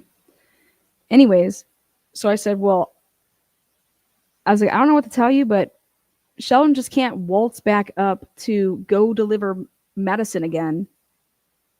How would he needs a phone call. Somebody would have to tell him, hey, Carlisha just called me, and somebody has to relay that to him, because his phone records do not show that he talked to anybody that could have possibly said, hey, you need to come back up here. So I said, where's Tyreek? Where's his phone? I said, where's the house line? Because, older people still have their house phone lines. I was like, who told Sheldon to go the fuck back up to the second time? Because that's when this all happens. So Sheldon and Tyreek, they get in the car again and they go back up the hill. But when I'm watching the film, I know, because I did like all these test runs there. I basically like lived in Aliquippa, I felt like, in 2021. I was there so much. And so I'm timing stuff and I'm like, wait a second. I was like, it takes you a minute and 30 seconds to get from his house where he's at with his grandfather to where the Dollar General where that camera was. And I was like, but the Traverse is arriving like 9 minutes later. I was like, what do you do? Push the vehicle there to Dollar General? I was like, no. I was like, where did he go before he gets to that? Or if this is not his vehicle. Like there's so many ways you could play this if you're the defense attorney. But Sheldon Jeter Jr.'s car should be on that camera within 2 minutes. I mean, there's no lights. There's no, like, when I say like it's going to take you a minute and 30 seconds to get there, there is no X variable because there's no stoplights. It's you pull out of the street. There's no stop sign. There's no stoplight. It's a minute and 30 seconds. Like there would have to be a car accident, which there was not. And so I'm like, well, right there, you could have shown that. Did they do that in court? No. So anyways, let's go ahead and say, yep, this is Sheldon's vehicle. So it goes up the hill. And what time was that at?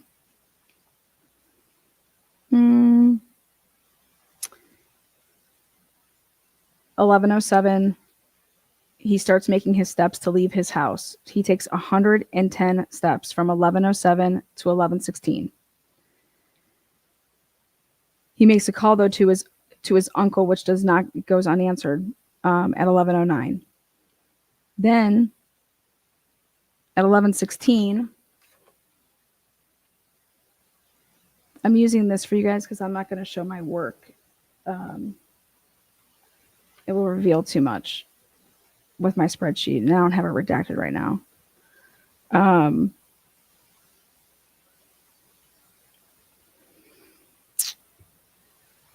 So where are we at here? Okay. So 11:22 and 21 seconds to 11:31 in 54 seconds. 276 steps. Now, the first time he went up there,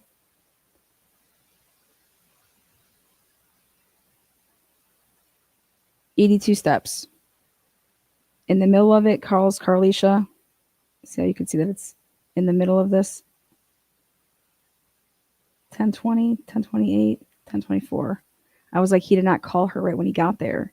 He calls her afterwards to say, hey, I gave it to your kid. Then he's driving down the hill, and then there's cameras, and I'm sizing it up, and I'm like, yep, see, he's hitting these certain points. I was like, exactly. Then he gets home, and he starts his steps when he got home from the first time up there. So that's why there's 134 steps. And he goes up one flight of stairs. His bedroom is on the second floor. And when you go down a flight of stairs, it does not register. And he registers this first flight of stairs, as you could see, at 10:36, which is in 31 seconds, which is like 2 minutes after getting in the door. Talks to his grandfather. Within 2 minutes, he's going up the flight of stairs. Now he's in his room upstairs. Then, all of a sudden, something happened between 10:36 and 34 seconds and 10:07 and 48 seconds. That's where that would be a phone call. And it was not with Sheldon because his phone does not have anything. Nor do any apps that we have. And that's when I said, I was like, how did you know to go back there to give any like you weren't, nobody summoned you. Like, you're not getting summoned. And so I said, that's a problem. So right here, he begins to start to move. So he's sitting down. And if you watch and listen to his statements, he said they were actually sitting down watching TV. And then so here he's getting up and taking his first steps for 110. And so that starts at 11:07, 48 seconds. And that'll go all the way until 11:16 and 22 seconds. And the outside surveillance cameras show him leaving the house at 11:09. I'm like, that fits. Okay.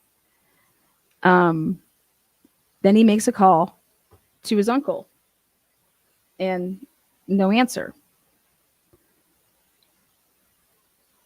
Then there's no steps that are taken between 11:16 and 11:22. Normally when you're driving. Okay. So like that added up, right? So you're walking around, but then I was like, this is where you weren't on. You should be on the camera at 11:09, at 11:10. And you're not. Remember, the vehicle should be at the Dollar General. I was like, the car's not there yet. Where the fuck did he go? What is he doing?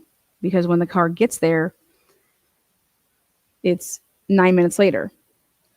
So now here, 11:22, he's at the top of the hill,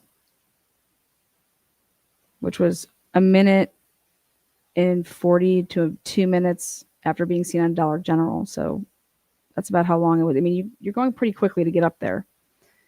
So at 11:22 and 21 seconds, the steps start. So that means he got out of his vehicle and he takes 276 steps from 11:22 and 21 seconds to 11:31 and 54 seconds. Why this is significant is because I told Sheldon's defense attorney, I said, why didn't you guys use Sheldon's digital? After I did all of this, I was so pissed. I fucking call anybody. I don't give a shit. I'm like, why didn't you use Sheldon's digital evidence to prove his innocence? Because this will prove it. Oh, what? No, it would actually prove their story. And I was like, click. I was like, you dumb bitch. Go fuck yourself. No, it wouldn't. Because what you're able to prove is that Sheldon needed to get the gout. He didn't have the gout, right? So when he actually left his house and got in his vehicle, that's the difference of the time. Okay. So what I said, Sheldon doesn't just get in a car and just drive right up the hill. I was like, it doesn't take that long to get to Dollar General. Like, what the fuck was he doing for 8 minutes? Well, Sheldon went and got the medicine because he didn't have it. So he had to go pick it up. So he would have to get out of his car. Okay. And that would be steps. And that's why if you look here, when he leaves the house at 11:07, he starts taking these steps, and they say that it goes all the way until 11:16. All right. It's because out of those 110 steps, some of those steps are when he's at his to pick up the gout medicine and he gets out of the car to start walking, which keeps an apple. If you are walking once you don't walk within so many minutes, then it'll start you like a new time frame. Here, the steps were able to stay within this time frame because where he went to get it was right down the street. And so he's getting out of his vehicle, like he's in it for like 3 or 4 minutes, getting out, boom. And then, so then that's when he gets in his car and he's driving, and the next time he is then walking is when he's up on top of the hill at 11:22 and 21 seconds. And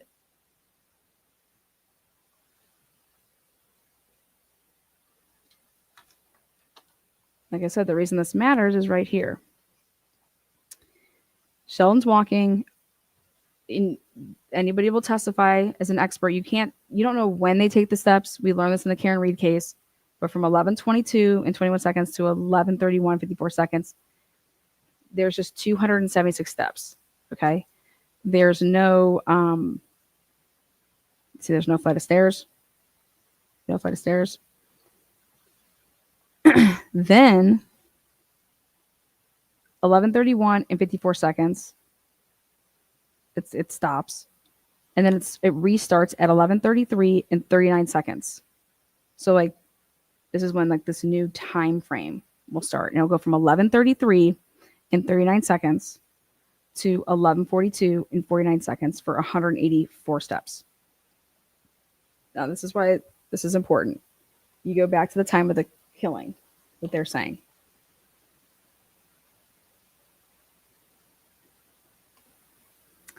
And they're saying that the killing was at 11:36, mind you.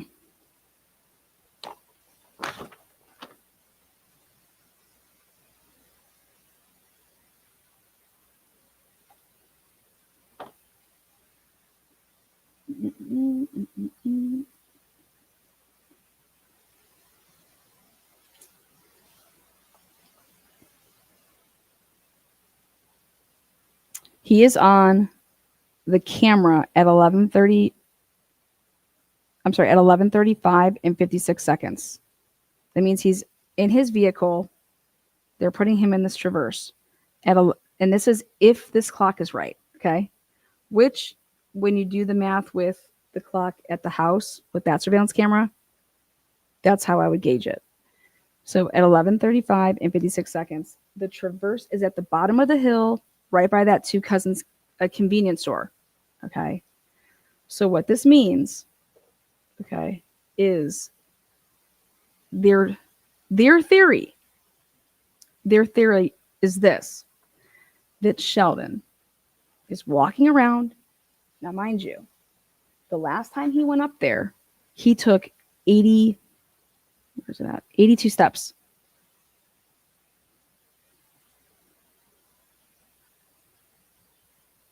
Total. Halfway through, once he had already gave it to the kid, he calls Carlisha to say, hey, I gave it to your kid. 82 steps, okay?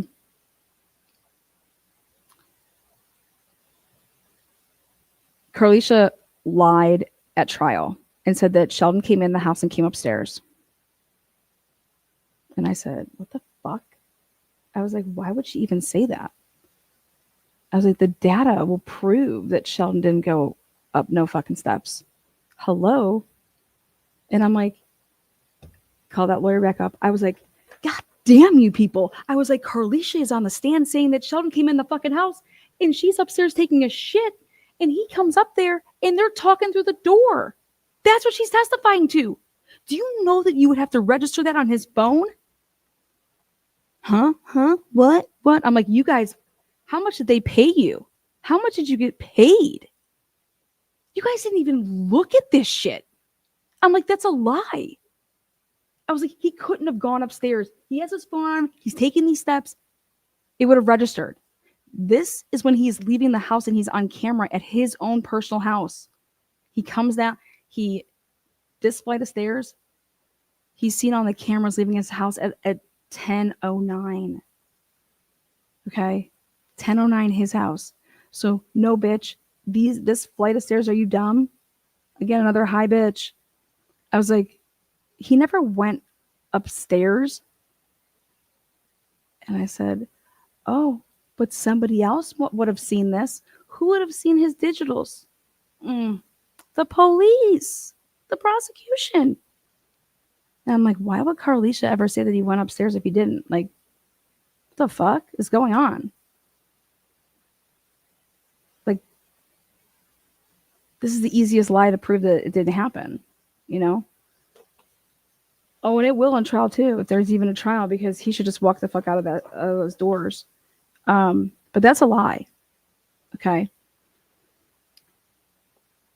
And so the first time over there, 82 steps. 82 steps. This time, 276 steps.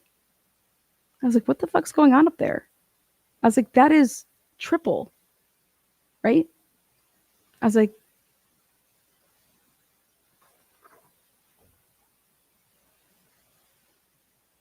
and this is matching Sheldon's story to a T. Sheldon said, because Pugh goes up there with him, that Tyreek Pugh was talking all crazy stuff. He wasn't making any sense. He was acting super weird. And he brought up the Rachel Del Tondo murder that night. And nobody ever talks about that. Okay? Nobody talks about people's business. Like, that's just, especially that. And, but that, this would look like if you were to see this and say, you should have only taken 45 steps to walk, because I did it to walk to the door, 45 steps back. I was like, yeah, that's where you're getting that 82. Like, it's right in that ballpark. But to take 276 steps, that means I'm looking for somebody. Why am I walking around? Okay, if I'm just bringing the gout, getting it, and then it was like, oh, Tyreek Pugh walked off. And so if Sheldon gets back to his vehicle and Pugh is not in his vehicle, right? Where the fuck's this kid? He said he had to go to work. I was going to give him a ride to work. Okay, now where is he? Go walking off trying to find him. And then Pugh was like, no, dude, I'm just going to walk to work. Whatever. Like, no, it's good. And he's like, wait a second. I thought you said you didn't even have to go to work. Now you say you do have to go to work. He's like, yeah, no, I'm good. Just go. I'm just going to walk to work. He's like, no, come on. I got to go. I'll drop you off on my way.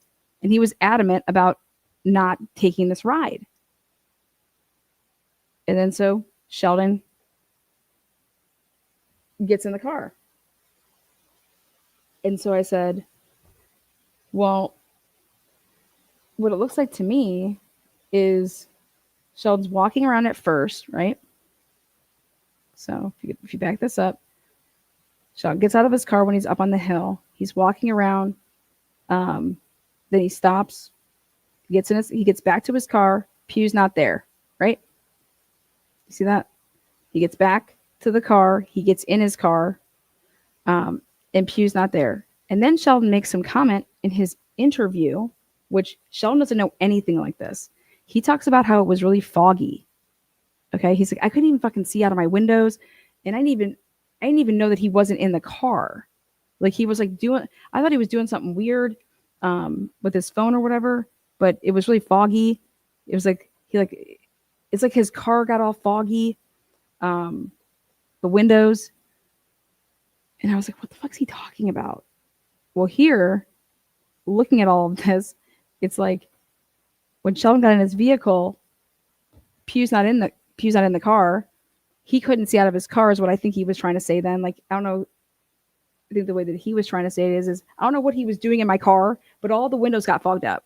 And so then when I get to my car and I get in my car, he's not there. And then I see him and he's just talking about like, he's just going to walk to work. Don't fucking worry about it. Just go, just leave him alone type of shit. Okay. And he's like, no, come on. So if you got in your car and you stopped and you sat down in your car and then you tried to go get somebody, that means you would be seated down, right? And then you would try to go get somebody. So that means what? You have to then get and stand back up and go do whatever, right? And then they're just adamant and whatever. And so then you walk back to your car, fuck this, I'm leaving, and you get in your car and you drive away. That's what this is consistent of. Okay. Because then the time then started back up at 11:33 and 39 seconds. And here it's 184 steps because it goes from 11:33 and 39 seconds, but it goes all the way to 11:42 and 49 seconds. And why this is important is because he also has 2 flights of stairs, as you can see here, at 11:40, 2 flights of stairs to 11:41. And again, the reason this is important is because he gets to his house, he's on camera at 11:38 and pulling in. His Bluetooth connects with his phone because he pressed something when he was getting out of his car at 11:39 and 27 seconds. But you can see he's like pulling in at 11:38. All right. And the reason all of this is important is because this woman tried to tell me, yeah, these 184 steps, it's when he got out of his car down in Kiel and started shooting Tyreek Pugh.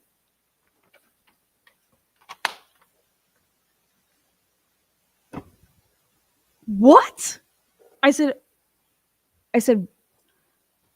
what? I said, what are you talking about? I said, no, it's not. I said, the fuck it is. I said, get an expert and they're going to explain this all to you. And what they're going to explain is that the way that this starts up over here is because it started him walking from up on top of the hill, from what I just told you. I said, and by your way of doing things, I said, what do you think he was doing? Just running all around? Running all over on Kiel Street? I said, he has to be, you got to get in a car and you have to try to do this. Get in a car and drive down and see how long it will take you to get on a camera by 11:35 and 56 seconds. And that's with you, okay, having to put 7 bullets in somebody and leave from up top at 11:33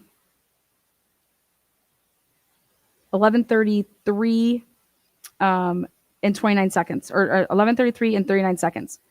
You're going to start walking. So be in the house, because this is what you guys think, that he's just in the house chilling, and that, okay, guys, I'm going to leave now. And he starts to walk at 11:33 and 39 seconds. And so go ahead and get in a car, try to get to that spot on Kiel Street. Then you get out of a car. Now you have to put 7 bullets in somebody, okay, and not get any DNA on you when you're at point blank range, okay, and there's no DNA on your vehicle that would splat off. I mean, I hate to sound really bad, but and there's nothing on your gun. There's no DNA of Tyreek Pugh on that gun. Okay? I said, and you're going to do all of this in how many minutes you think you're going to do this? You can't even make that drive.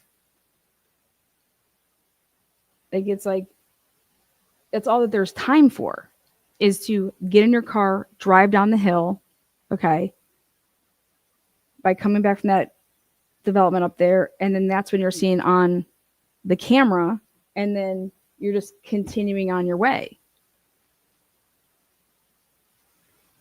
And that's why the 911 caller called from when they were not at the body yet, because the body wasn't there yet, and they needed to call, hey, you got to call now because we need to have this such a small time frame that it has to be Sheldon.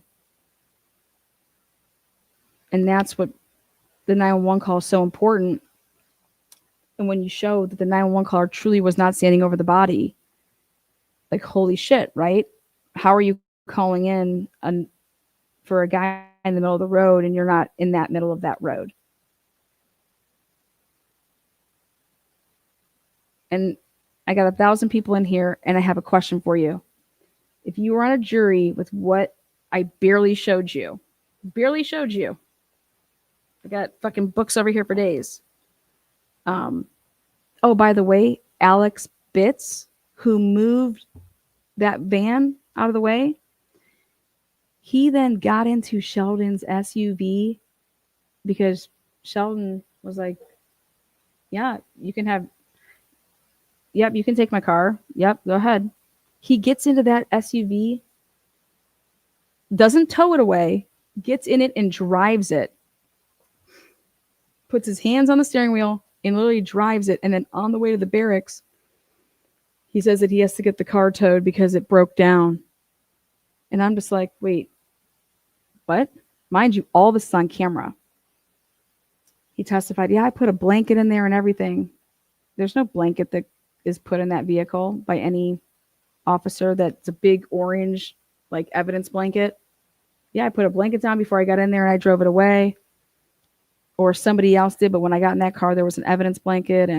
But guess what?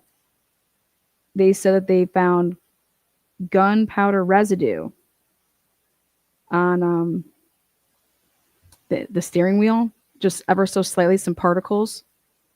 And I was like, are you fucking kidding me? The cop was the last one to drive this vehicle, and it was after he moved the van.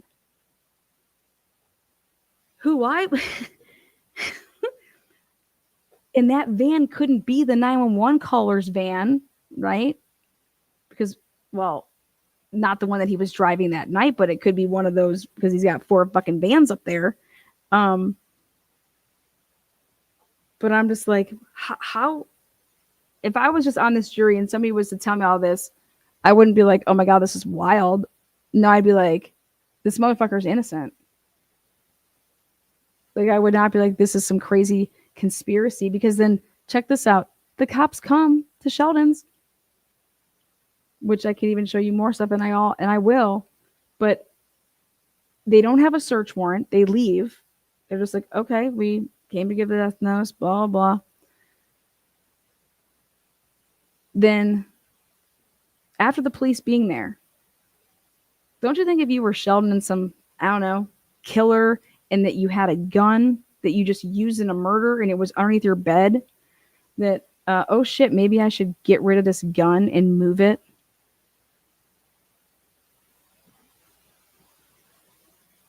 Wouldn't you? If you truly killed somebody with a gun that you just bought 6 weeks ago at the end of March, oh my God, the cops, thank God the cops left. Okay, now I got to get rid of this gun. Right? No.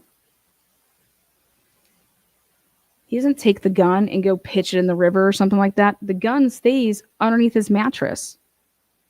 And then when the cops come back later that day at, like, I don't know, 5 o'clock at night, because they lure him back to the police. Oh, hey, yeah, we have your phone. We have your car. You can come get it. They lure him and his grandfather out, and they come in with the search warrant at like 5. They had no probable cause, none.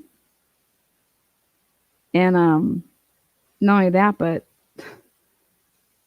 there's this gun that's just underneath this bed, right? And if he just fired that fucker and put 7 bullets in somebody, do you want to know that your gun would be nice and hot? And when you put it right underneath that mattress, all those particles of, like, gunpowder. By the way, Sheldon's hands tested negative for shooting a gun, for the gunpowder residue. But wouldn't you think that, hey, we should probably take the sheets and the mattress in for testing? They never tested it.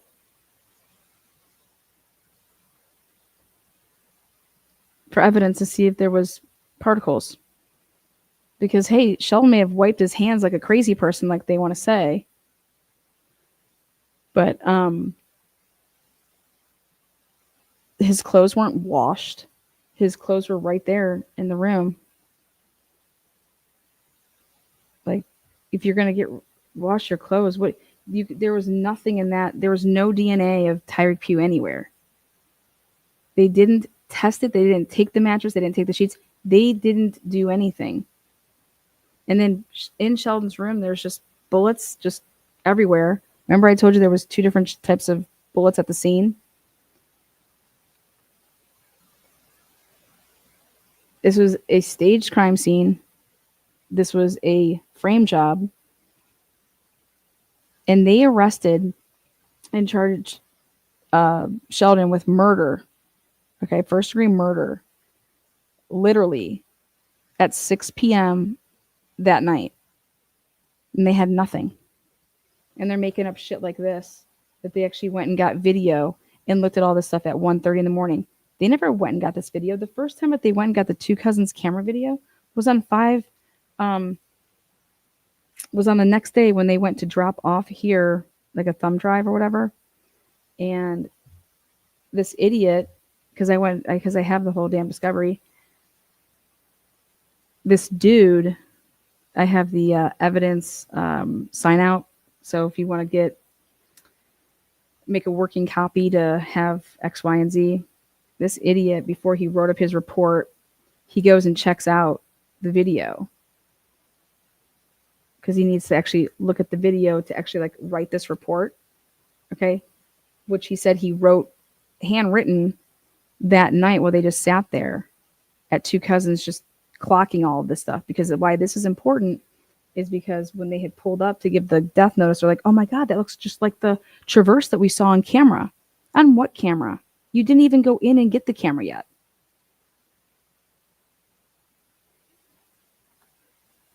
None of this, nothing. There was maybe 5 or 6 cross-examination questions per witness. Sheldon didn't testify, but worse than that, Sheldon had no witnesses. I take that back. He had one witness, which was his half-brother who's a cop. Can you imagine that? And it was for character witness.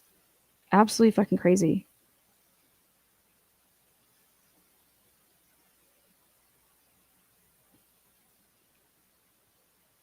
There is so much more to the story. So much more. But the reason that this young man was framed was because thank God he's not there anymore.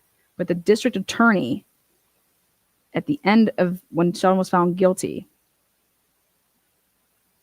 he then waits to right before it was election season and tells Rachel Deltando's parents, hey, we're going to name publicly Sheldon Jeter Jr. as the prime suspect in your daughter's murder. And then the Deltandos went off on that district attorney and said, you're not using our daughter's murder, some publicity stunt for your fucking campaign. Go fuck yourself, Lozier. Fuck you. And he lost. We needed him to lose. This is not just a frame job. This is a cover-up. But the question is why? Why? Nobody was beaten down for you to solve Rachel's case, so why'd you have to go kill an innocent black kid, blame and frame another black kid, right? And then so that you can blame Sheldon for Rachel's murder.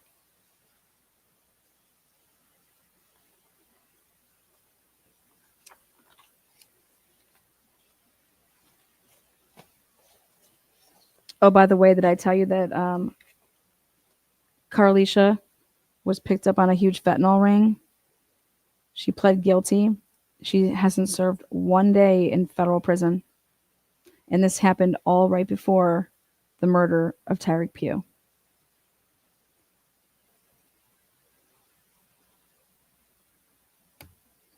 Let me know your comments. Check it out. Sheldon Jeter Jr., we're going to be talking about it. I'll walk us through the case. Hopefully that wasn't too all over the place. And the evidentiary hearing on September 30th. I'm going to be doing standouts, actually in Columbus before then. But anybody that wants to come in, it's not that far. It's kind of close by where Pittsburgh is. We'll be doing standouts for him. We're also going to be doing dinner. I'm really close to the family. They're going to be there. Hopefully we'll have NBC down. I've done an interview with Nicole4 before. I would love to do another one with her and get the family hooked up with Nicole again. She's a great girl. But the evidentiary hearing is for the juror misconduct. The judge in Sheldon's case married one of the jurors, and I broke that story. And this is the same juror that was the neighbor of Rachel Del Tondo, and her estranged husband is related to Sheldon Jeter Jr., and he saw the body of Rachel Del Tondo, and the wifey poo here, not too happy with the husband. They're estranged. He left, said that the Rachel killings caused problems in their marriage, so who are you going to blame? Sheldon. But more importantly, she should have never been a juror, but she was married to her husband by the judge in Sheldon's case. And then so when I was there for the trial, the one day when I was over talking to the Del Tondos, here I see juror number 3 getting out of her fucking vehicle because the parents live at the house next to Rachel Del Tondo. That's, her parents' house. The parents are watching the kid babysitting. Okay. She had just gotten back from her jury duty for the day and is waltzing in. And I'm like, wait, is that? Oh my God, shut the fuck up. So I start taking video, pictures. And then more importantly, during jury deliberation, she discussed it with her father, which you cannot do. Like, you're deliberating and then you go home for the day and then over like the kitchen table, talking about the case, talking about, and then they prayed on it. Prayed for the verdict. You cannot bring in Jesus Christ as the 13th juror. You can't bring in Allah. You can't bring in anybody.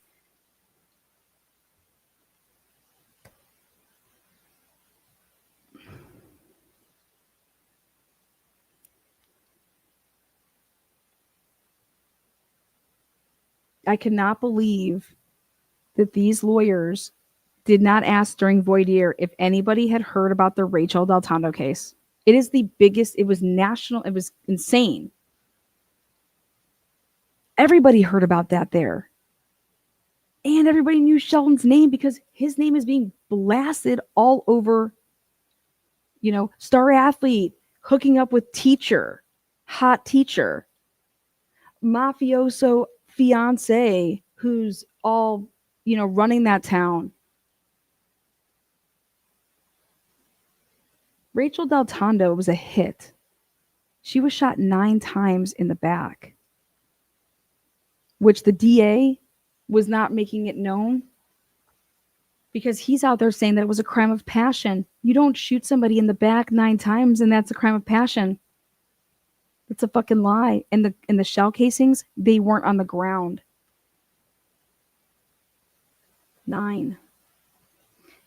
And remember, I told you, Rachel Del Tondo got that text message, hey, go for a walk, from the daughter of a police officer. Okay? Who then, the stuff I have on this case is wild.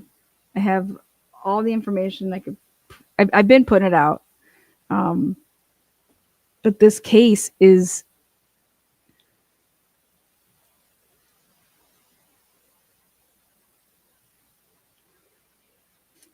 there's more holes in this case than Karen Reed's case. The corruption is just so obvious. The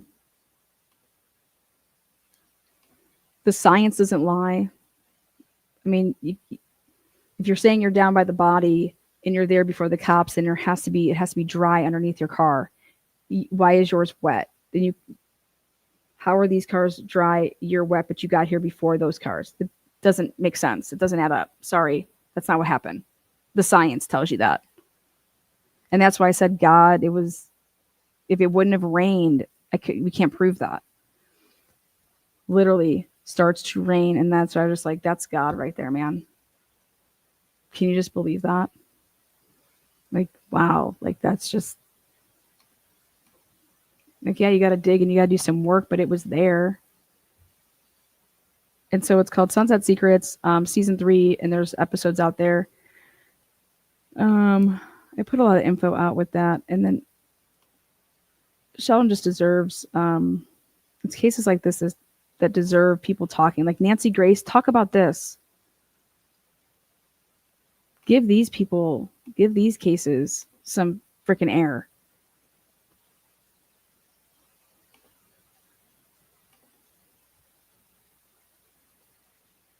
So if you type up and you look up like Rachel, you type in Rachel Deltondo. You know who did some work on this on their channel is Gray Pubes. And I told them, I was like, hey, you need your shit ain't right.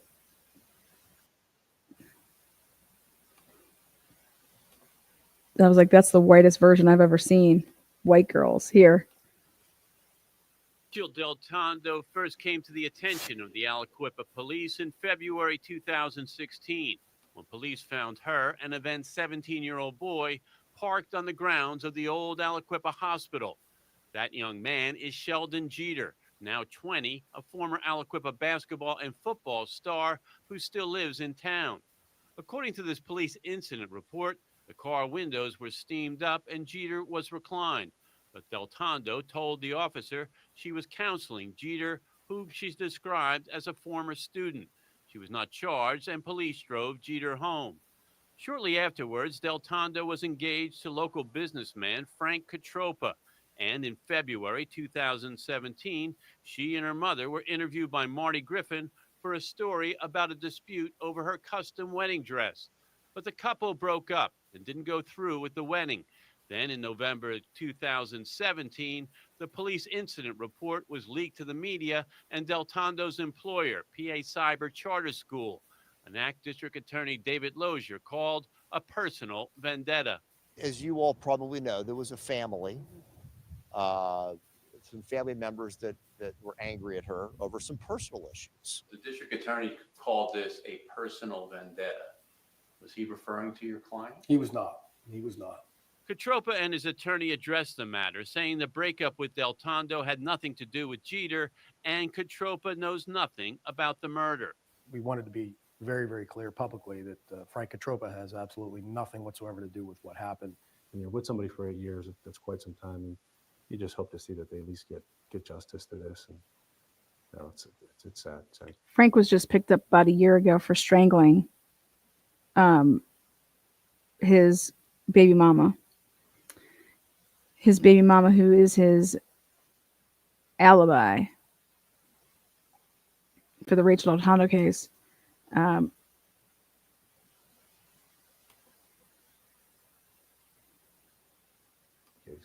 But the leak also led to a state police investigation of the Aliquippa police. The leaked information came from the department's computers, and the department's access to statewide databases was suspended. Okay, so this is what happened. Back in 2017, Jeter and Deltondo were in a car together. The same girl that told her to go take a walk, okay? Her dad and another officer named Goncalves, they were working that night. It's really interesting because Rachel was in a really remote area for this, and this isn't like you would have to go out of your way and try to like find where this car would have been. They go back there, and Jeter and Deltondo are in the car together.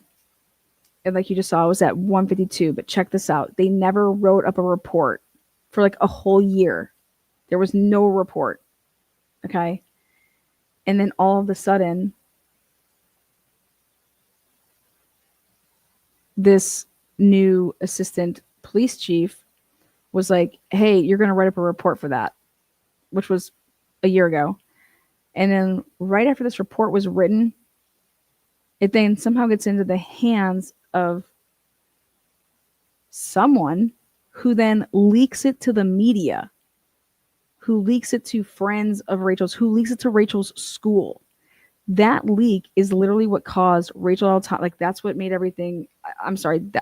It's my opinion that if that leak doesn't happen, that Rachel Deltando was never killed.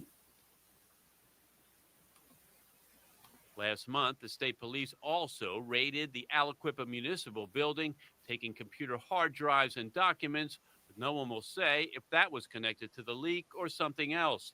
And DA Lozier cut off speculation that Deltando's murder had anything to do with her initial involvement with the state police probe. To the best of my knowledge, there was no active investigation arising from any information she had regarding anything in Aliquippa. That's not true at all.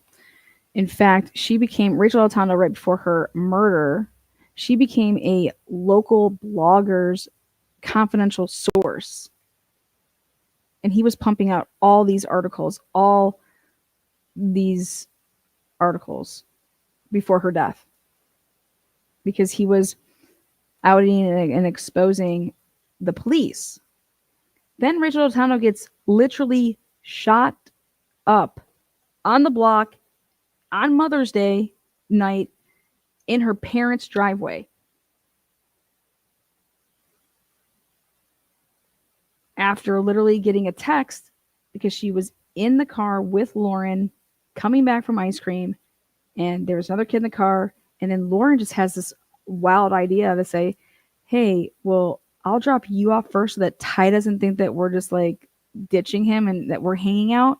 So I'll drop you first, and then I'll take Ty home, and then I'll come back to your house. What? Who the fuck does that? Why would Ty even be thinking that you guys are hanging out? And then I was able to find out through all the work that I've done is that when Ty was interviewed in his police interview, he said, he was asked, well, when Lauren left here, which way did she go and where was she headed? Oh, she was going to Rachel's. They were going to go hang out. And I said, boom, got her. That would make Lauren's version of events a lie. If Ty's not supposed to know where you're going, Lauren, because you're not telling him so that he doesn't feel like he's left out of hanging out with you and Rachel, okay, then Ty would have been like, I have no idea. She said she was going home. Right? She went that way when she left, I think. I can't remember which way she actually pulled out, but she told me she was, heading home. She dropped off Rachel first, then she dropped off me.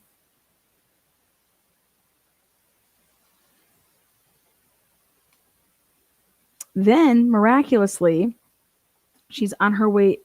By the way, she's play-by-playing it with Rachel. Like, when she left Rachel's house, she's saying, okay, I'm almost there. Okay, I'm about to leave. Okay, I'm on my way back. Like, literally play-by-playing through text message what she's doing. Okay, and none of those text messages, nothing's coming back. And the one that obviously happened at first was like, I don't know, like just go, go for a walk really quick, or like go, just go for a walk. And then Rachel's like, are you serious? Ha ha ha. Like, that's the response, because that happened in the car. And that's what Lauren says is, well, I texted her that in the car.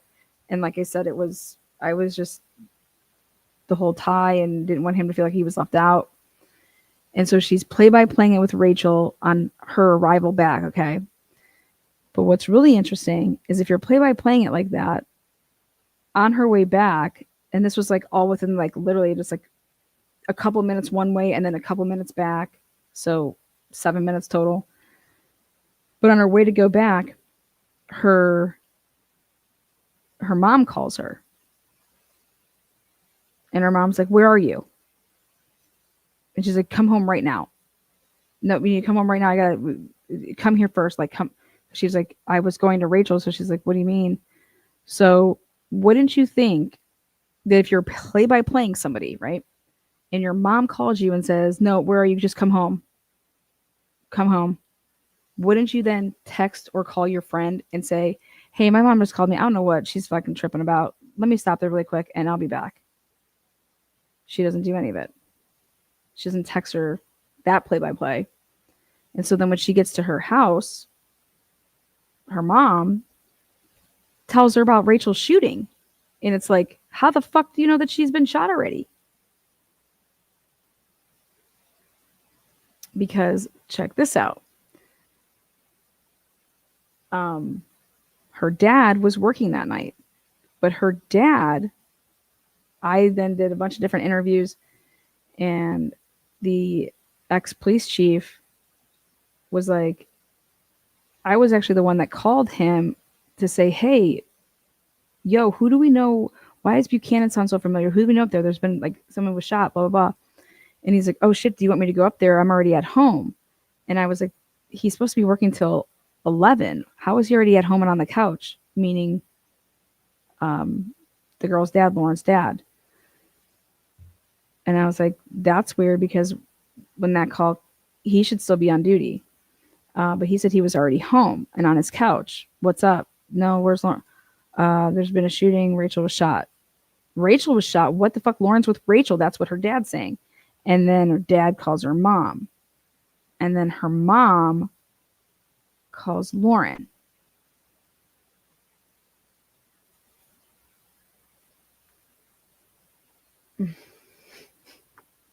And then when Lauren gets to the house and she's told all of this, Lauren then, there's someone that just got shot.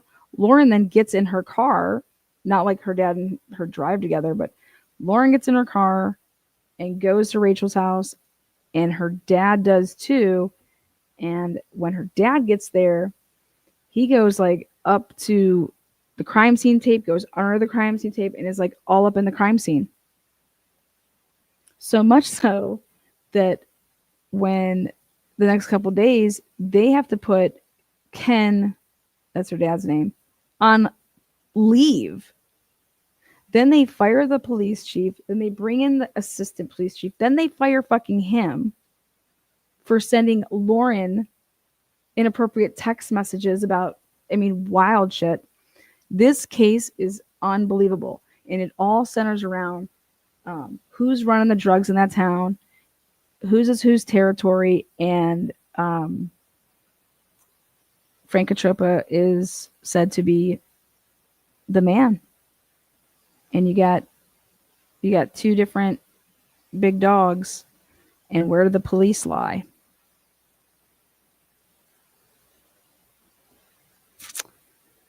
Yeah. Oh, we got you. You win. You win. So I just know that this community knows a bunch of people. This community is really good at things. And it would just be nice to see that, hey, if you want to help somebody who's innocent, factually innocent, by getting the word out, this is the case to do it. Thank God he's out. That's the old DA. And I'm just hoping that this new district attorney, he turns over like everything that Lozier didn't. As I know there's exculpatory evidence for Sheldon Jeter Jr. I found it myself. But there's even more stuff.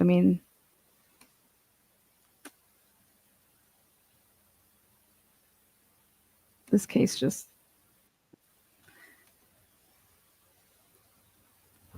Rachel deserves justice. Tyreek Pugh deserves justice. And for this to be all pulled off, you guys, when you want to talk about how many people were involved, there were some people involved. All right, thanks for listening. I appreciate you guys. 4 hours and 9 minutes. I got to go to bed. It's almost 2 o'clock in the morning. Thank you so much. Love this community. Type it up. Put in Rachel Daltondo, Sheldon Jeter Jr., Frank Katropa. Look it up. Look at this case. It is wild. Lana, can you help him? Oh, I'm helping him right now. Let's do this. Yes, let's do this. Thank you, Moon. Thank you, Joanna. Why be so nosy? Thank you. Quietly. Yes, I'm hoping that the people that I've gotten to know can help as well. It's 6:40 a.m. here. All right, guys, get some rest. We'll be back at it. Till next time.